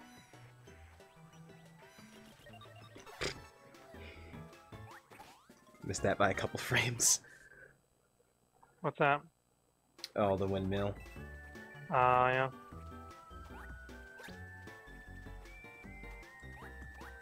Yeah, continuing to just joy through rooms rather than taking time to platform. We do that a lot. Especially in this world, just because it's in the sky, so they try to do a lot of vertical rooms, just a lot of complicated sky-like rooms, so comes in handy a lot.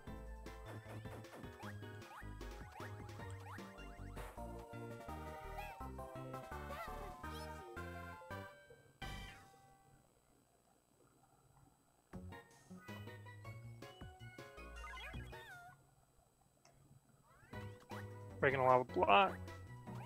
Not too exciting of a first room. Just gotta dodge a few enemies.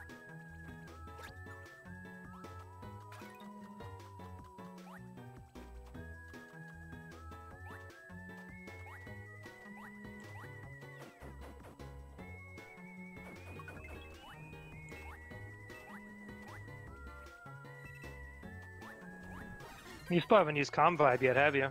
I did. I used it on Oh, you did? Okay. 5.5. 5.5, yep. Enough. I think I've probably used it more than you at this point, but yeah. Yeah, I got to the pit with the Goombas and yeah, I didn't want to die. Yeah, oh, I got you. Oh, yeah, for sure. Fair.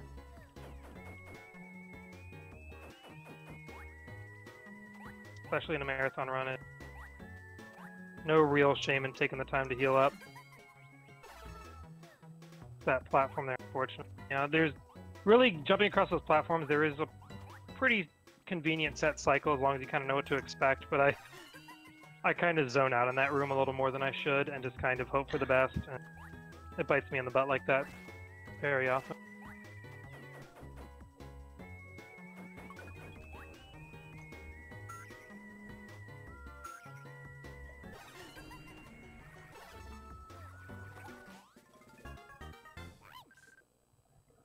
Booty slides to get us down here to this pipe. There we go. And we got another hot air balloon section going on here. Which I think this is pretty clever. Like some of the other like vibe required puzzles are obvious, like okay, use fire to melt ice, or like use wind to clear up fog. I think those are like, you know, pretty straightforward things, at least to me. The fact that they thought of, oh, we have fire, what about a hot air balloon? I think that was a pretty clever use of vibe. One that they didn't just kind of, you know, make up 2 seconds. I don't know. I think it's pretty clever.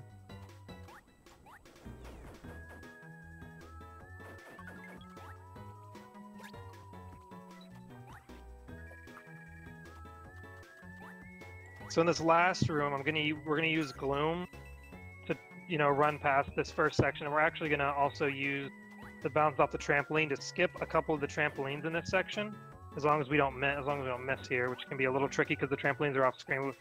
I got it, so we're clear. But yeah, typically you do have enough vibe to use Joy to save it. It's just frustrating and cost of time.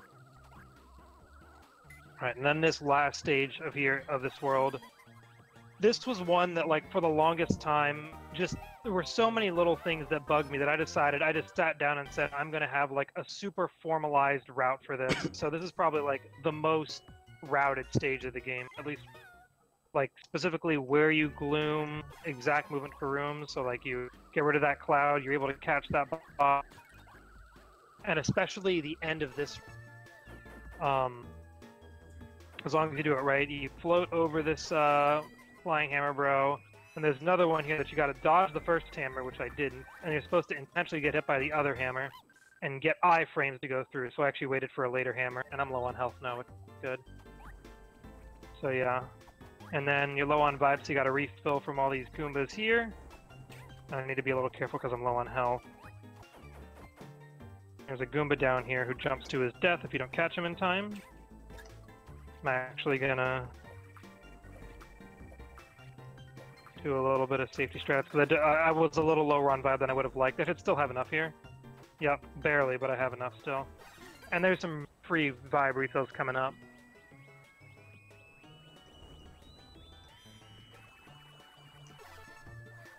So yeah, even though I used all my vibe, I just got plenty back right there, so no big deal.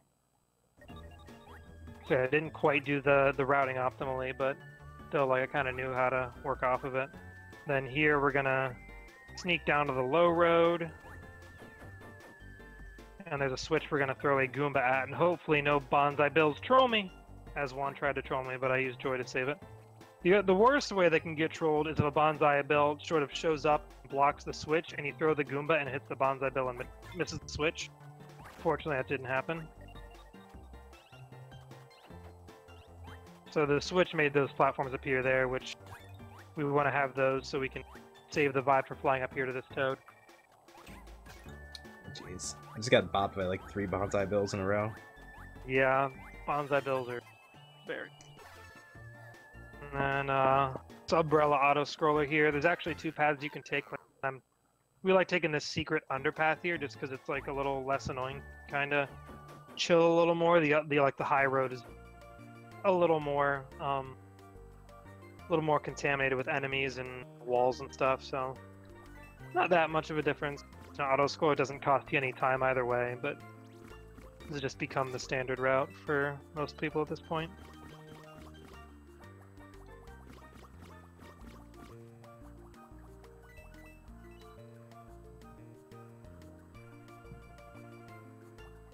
And there's some Torpedo Ted talking back to Mario World.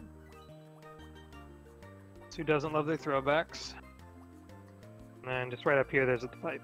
So let's see if I can get the right height to instantly enter it once it's like active. I think I had the right height there. I think I got it as soon as I could. And one last piece here. A couple of jumps, and we're clear. Overall, pretty solid.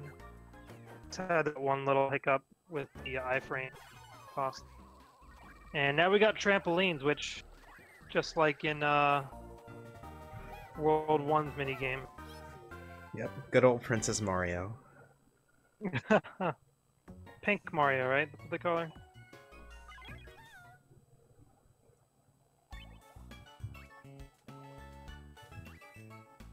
There we go.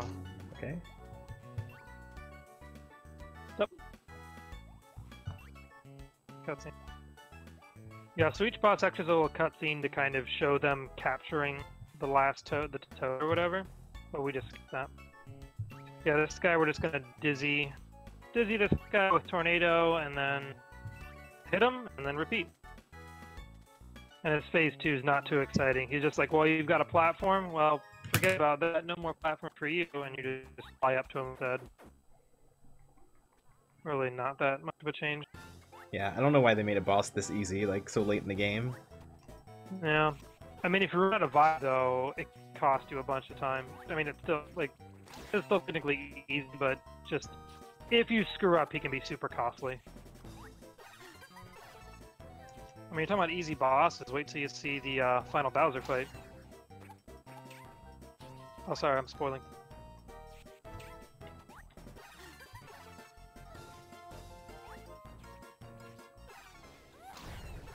There we go. Got him. This is Zelda's Adventure, DS. Oh, also, this isn't a toad, this is... Let's say you saved a green man? Yeah, so... Luigi gets no love, unfortunately. He's just the green man. And now we're off to World 8, which is when the game kind of turns up to 11, essentially, or as close to 11 as can get. With some of the movement we do, though, there's some pretty hard tricks to it here and there. Like this first level has a pretty tricky set of rooms that you need to hopefully not screw up, or else they really cost you a lot of time.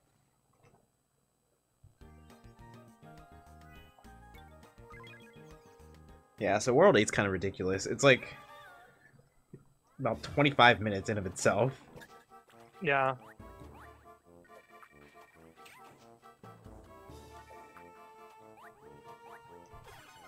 Oops. And like most of the earlier worlds felt relatively linear. The World 8 has a lot more of a labyrinth feel to it than the other worlds. Not to say the other ones weren't kind of maze-like, but this place stood out the most. Which makes sense with it being the last world. They want to like hit them with all they got, hit you with all they got. But yeah, so the rooms I'm coming to next that are really tricky are these rooms where there's a giant swamp face in the background, and like he's basically sleeping and he opens his eyes every now and then. And what you need to do is anytime he opens his eyes, you need to freeze in the pose that these statues in the room look like. And if you're in the same pose as the statues, he won't see you. And if you do every room right, in each room he'll open his eyes. He'll only like stop to look once. So here's the first room. I need to be standing basically, which I did there, so we're good. And by the time he looks the second time, I can make it to the door, so I'm safe. This room I need to be ducking. I'm going to do that right here. And the last room I need to be in my descent of a jump. I was going to be close to get in the door. Alright, we're fine.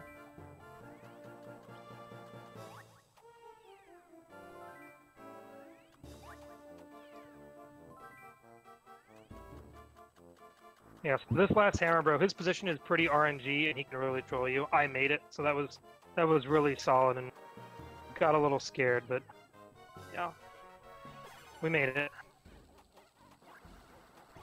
And that's the hard part of that stage. So for the rest of this level, I'm home free, more or less. Now it's just knowing what doors to go through, so I don't reset this whole labyrinth of doors.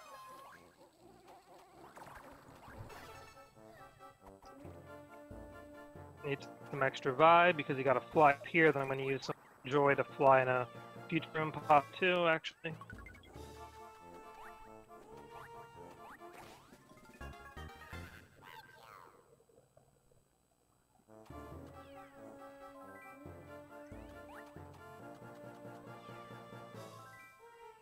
So yeah, so here's another rotating room, kind of like we saw way back in World 3.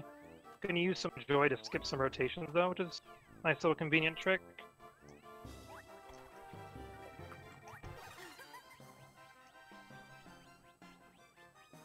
And that's the end stage essentially. There we go.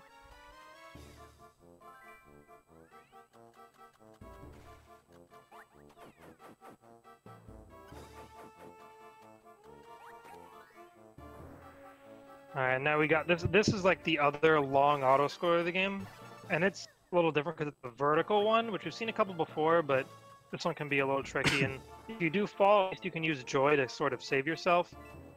But yeah, it's just definitely don't look away on this one because you're like constantly moving.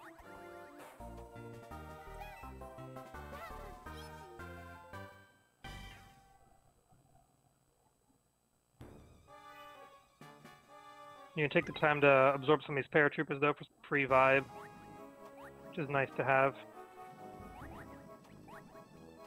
But yeah, the way the platforms move, like, you basically only have one chance for each platform because by the time it starts like repeating its cycle, it's already fallen off.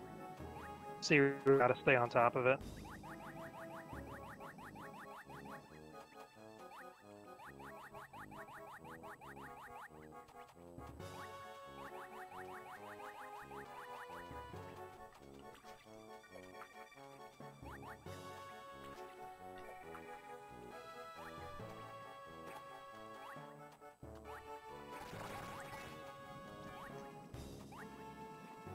Alright. So this room, if you don't know what to do casually, I've seen people like have a little trouble with it. Like both the toad in this room and the exit, you have to like hit these switches to make the platforms move. So just like you have to figure out what switches move what blocks so you can get through here. Yeah, so we're actually gonna head up to the top right corner to get to the switch that unlocks our way to the exit. Gonna fly up to get here. I'm gonna go ahead and grab this guy's vibe so I have some extra. Hit that switch because that's our exit. And just again, there we go.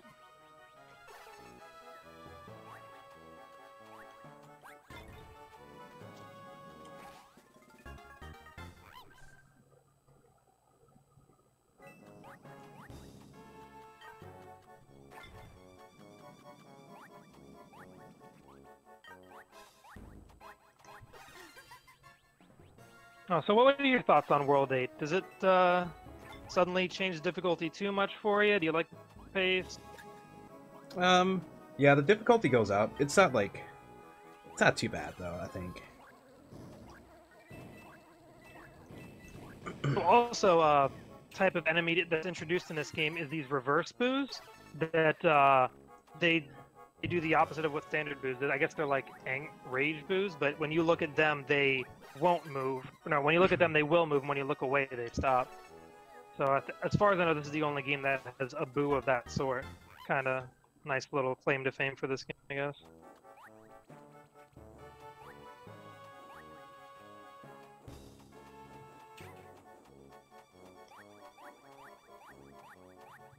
Let me get to charge into this little wrecking ball. Break some block. So you have to be careful in this room just because there's this cannonball dude up here that if he hits you while you're flying up, he can knock you out of Joy Vibe. And usually you're running pretty low on Vibe when you get up to him. So if you're not careful, you might run out of Vibe while trying to fly up. Then you have to, like, basically go the slow route and lose a lot of time scaling up there.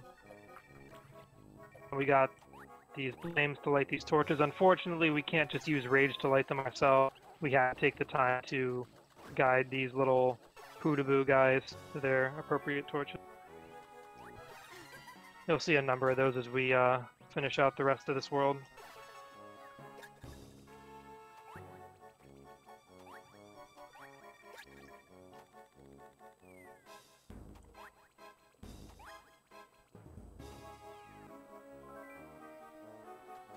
Alright, so in this room you can't see them because I turned on Gloom too early, but I am being chased by a bunch of blindfolded boos.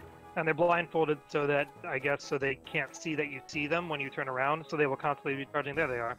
But yeah, you just need to be in Gloom Vibe to run fast enough to not get caught by them.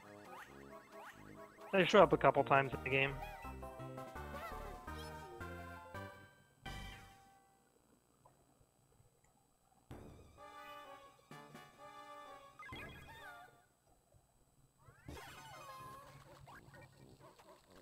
Walk under these fellers.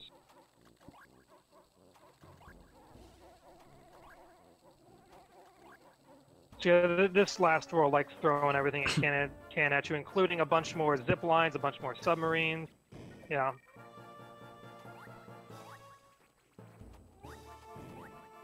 Very eventful last world.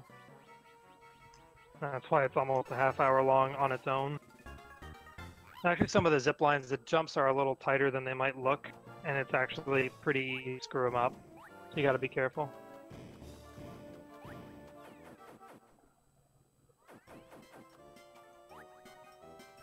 I get this damage boost. Yep, got it. So you can do that little damage boost to basically skip a little bit of platforming. Smiley found that, and I adopted it because it looked pretty nifty. It's a little trick. So shout out to you there. But it's one of my favorite things about, like, when you start speedrunning with a community, like, people work together to find tricks, and then, like, you know, you share them with each other. That's why, in general, I think speedrunning's pretty cool. Even though you're sort of doing runs on your own, it still has a pretty big cooperative aspect to it.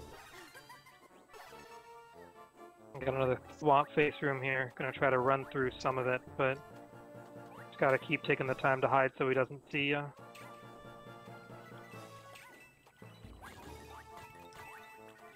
We got through in two, even.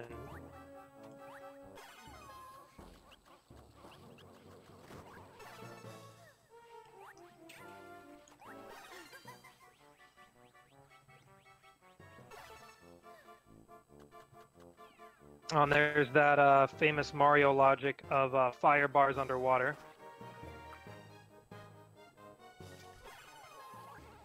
But this game does believe in the fact that water puts out fire, so it still has that little bit of a conflict of interest, I think. I don't know if I'm using that phrase right. I'm gonna pretend I am though.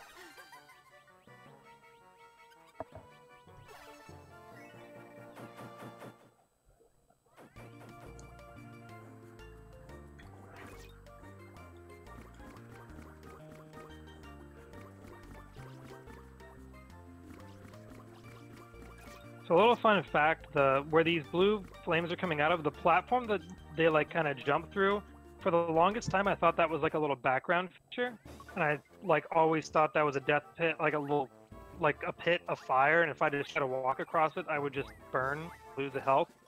I just happened to walk across it once, like, oh, that's a bridge, that's the lava, cool. Now I just walk under the files every time.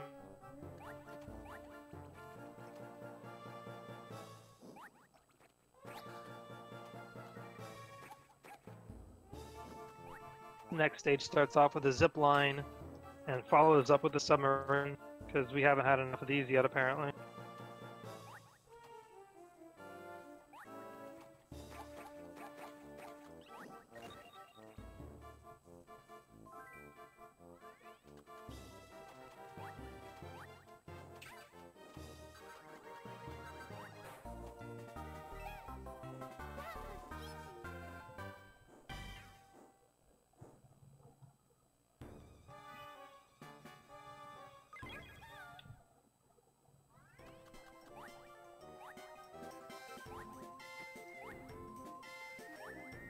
And it got a little quiet there. We're just constantly blowing the bubbles. I wanted to see the silly little enemy despawn glitch. Unfortunately, I didn't get it. None of the urchins sort of flew off screen or anything for me. Just gonna grab one of those spinies, get a little bit of extra vibe, because we got another one of these rotating rooms here, and we're going to basically skip all the rotations, just fly our way through the entire room.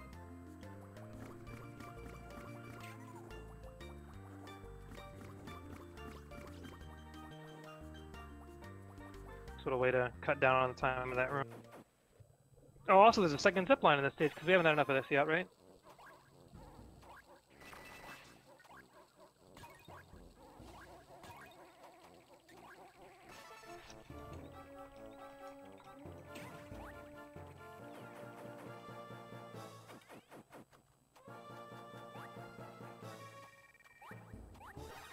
Yeah, think of any kind of general movement things we might have not talked about at this point? I feel like we've covered our bases, but... Yeah, covered pretty much everything, I think. If anyone's got any questions in chat, we can try to answer. In terms of, like, speedrunning stuff, or just the game itself, why we're getting all the toads, or stuff like that, or what would you do if you wanted to speedrun this game but not have to get all the toads? What's 100% look like? Which 100%, just in short, looks like playing every single stage twice, plus all the mini games, and what is it, 24 more bonus levels on top of that? Yep. It's pretty lengthy. Yeah, there's 3 levels per world. 3 extra ones.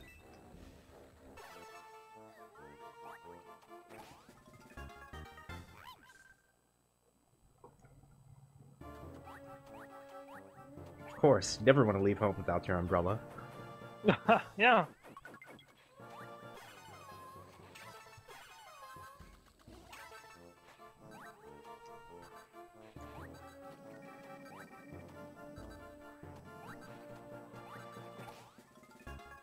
Every now and then I've wondered why Perry was never, like, Peach's Parasol in Smash Bros. Series.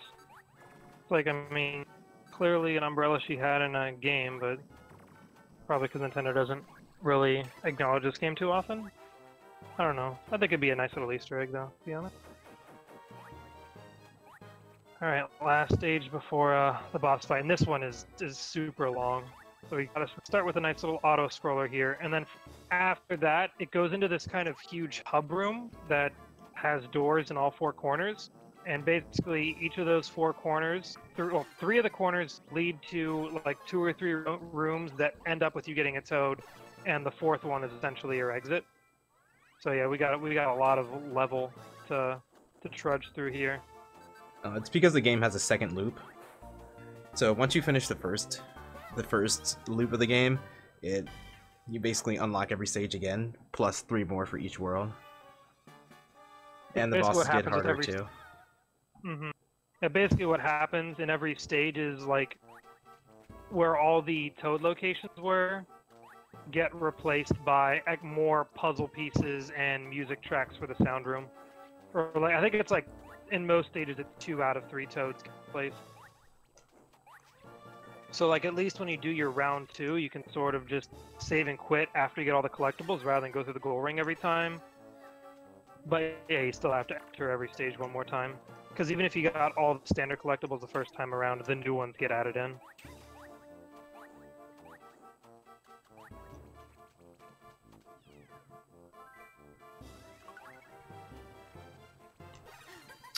I missed that platform.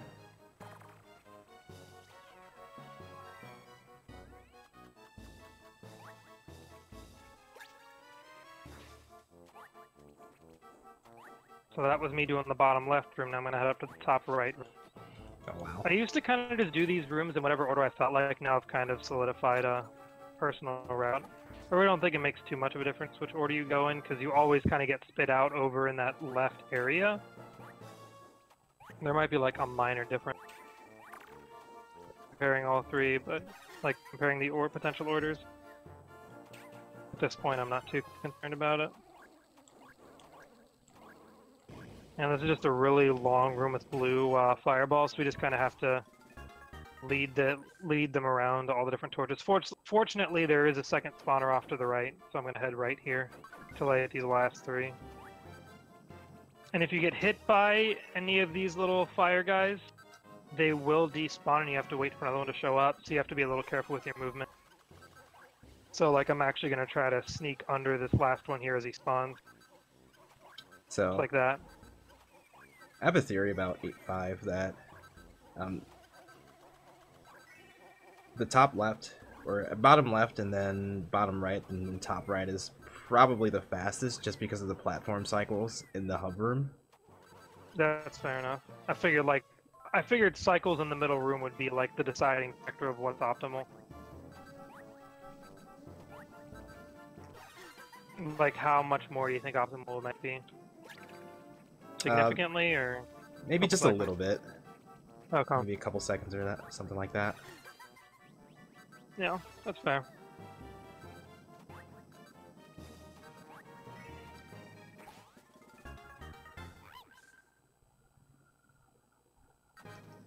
Oh, another one of these rooms I'm being chased by a bunch of blindfolded boos, so you just gotta hop into your gloom vibe ASAP.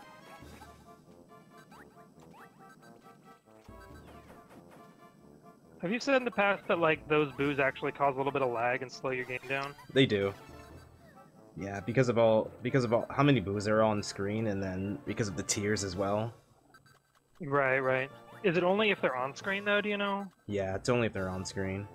Okay, so that's why you definitely want to turn on gloom instantly, so you can get running before they get on screen. Make minor little lag reduction strats for you there. Yeah, if you want to ask a question, Barney, yeah, that's fine.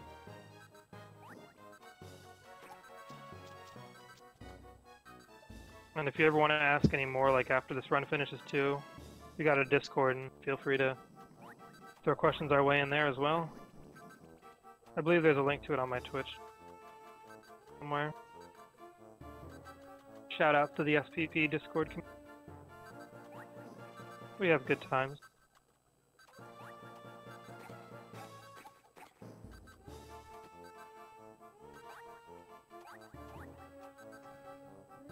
Oh wow, I actually didn't make it. I failed to jump across the lava in the last round. That was weird. Maybe the hitbox on the either the Brazier or the Potaboo is like bigger than it appears. Alright, so last stage here, the boss fight. We got one more touchscreen mini game, and then the final boss is actually divided into 3 bosses. There's going to be Angry Hammer Bro, and then Bowser, and then Big Bowser. So the funny thing is, the easiest of those 3 is Final Big Bowser. Hammer Bro is like middle hardest, I guess you'd say. For me anyway. You'll see why when we get to it, as long as everything works out nicely.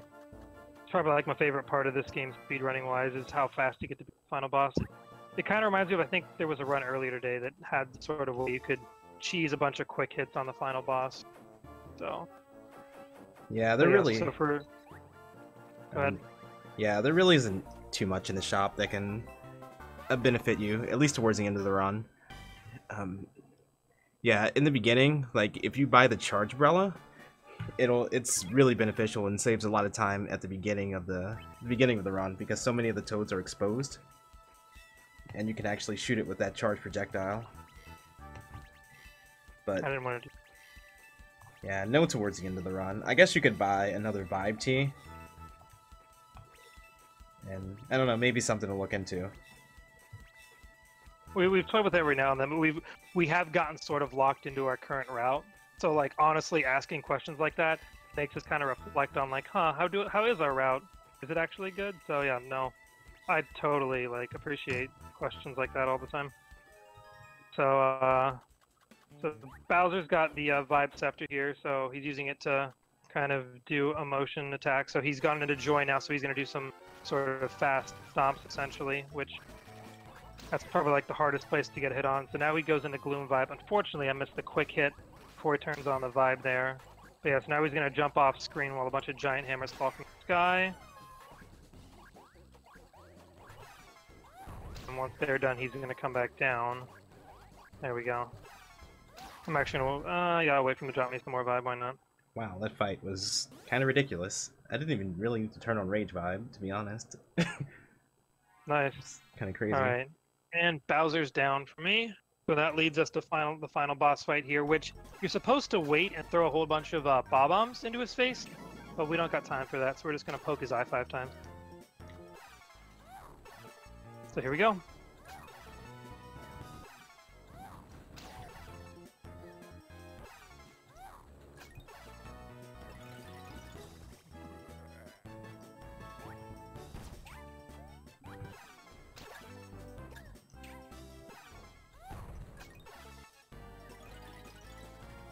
And that's the time.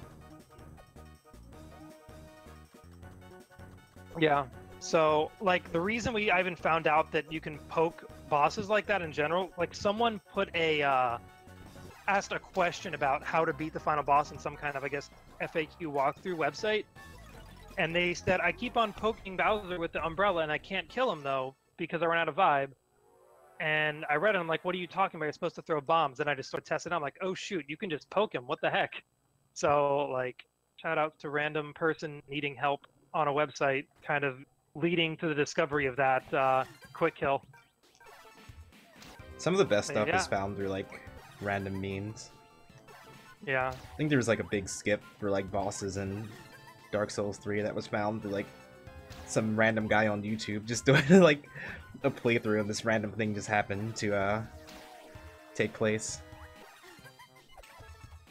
Yeah. Always fun when you got a nifty little story like that. Yeah, this was a complete accident and ridiculous.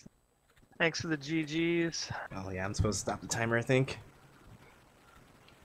Yeah, so my timer is probably off by a couple seconds technically, but I'm somewhere around a 2:50.25, which is, well, it's a little, it's like around a minute and a half away from world record. So honestly, I'm pretty happy with that time overall. It was a pretty solid run. Had some little clumsy things here and there, but got to showcase all the nifty little features of this game. Yeah, and actually on the 5th hit, like before you're supposed to get a chance to hit him, he tries to go to sleep like Blooper does to heal, and you can actually be a little unlucky with the timing, and he will instantly shut his eyes sometimes. He actually got pretty lucky there. He took forever to close his eyes. But yeah, it's because he was already in the attack. Oh, okay, I got So his eyes were not going to close for a while. Right. But yeah, so sometimes you're unlucky. Like the moment he stops being invincible from hit number 4, he will instantly go into his heal animation, and you won't even get a chance to hit him for the 5th hit. And yeah, that can totally just ruin your time at the very end of the run, would be unfortunate, but fortunately it didn't happen.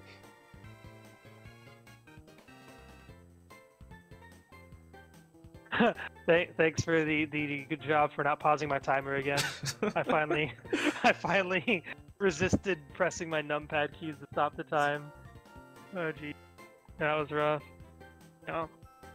But yeah, GG for the race. I was like, we were pretty close the whole time, honestly. Like I think we were in the same levels majority of the time, except like as I starting the next. Yeah, we were usually like a screen or two apart. Yeah. There were a couple opportunities where I could have caught up, but I ended up messing up something. Yeah. It's unfortunate. Yeah. Overall, like, it worked out how close it was. I was afraid like we would be calming, and like worst case scenario, somehow I'm 2 levels behind and you're talking about World 5 and I'm like, I'm still in World 4, what are you talking about? Or something like that. So I'm glad that didn't happen. Hopefully you guys were entertained by this race as well. New things. And if you need a call to action, if I can level with you all for a bit. Like I mentioned, you need every single toad to beat this game. Far too many times have people tried to beat this game and then rage quit at the end because they don't have any toads. If you ever stumble upon someone trying to just play this game casually and they don't know about the toad restriction, feel free to let them know before they get to like World 5 or something like that. Like, you don't have to, but I just kind of want to put out a PSA, like tell people to save the toads so they can actually appreciate the entire game. races. It's not fun to see him rage quit it. That's just a personal opinion. Do what you want. You got any parting words, Smelly? Well, yeah, just thanks for letting me run this game. Yeah, this race was pretty fun. Oh yeah, for sure. Like, yeah, you're like, it's what, 3 p.m. for you or 1 p.m.? Yeah, it's Or almost what, 4. It's almost 4 p.m. almost 4 p.m. for you, yeah. So, yeah, like we hardly ever get to do races just because we're on completely different time zones. So, thanks to the Handheld Heroes Marathon for kind of making this happen because I like doing races. So I really appreciate that. And yeah, thanks everyone for watching too. Yeah, and I think I saw the next thing we have up. It's another Mario-based peak here. It's a Mario Golf Advance Tour. It'd be pretty cool. I've actually not seen you play that, so stick around for that by Yoshi86 Up. So that's a... I'm sure it'll be a blast. Yeah, on that note, unless you got anything else, Smelly, I think we're good to go. Nope. That's all. All right, have a good one, everybody. Enjoy the rest of the marathon.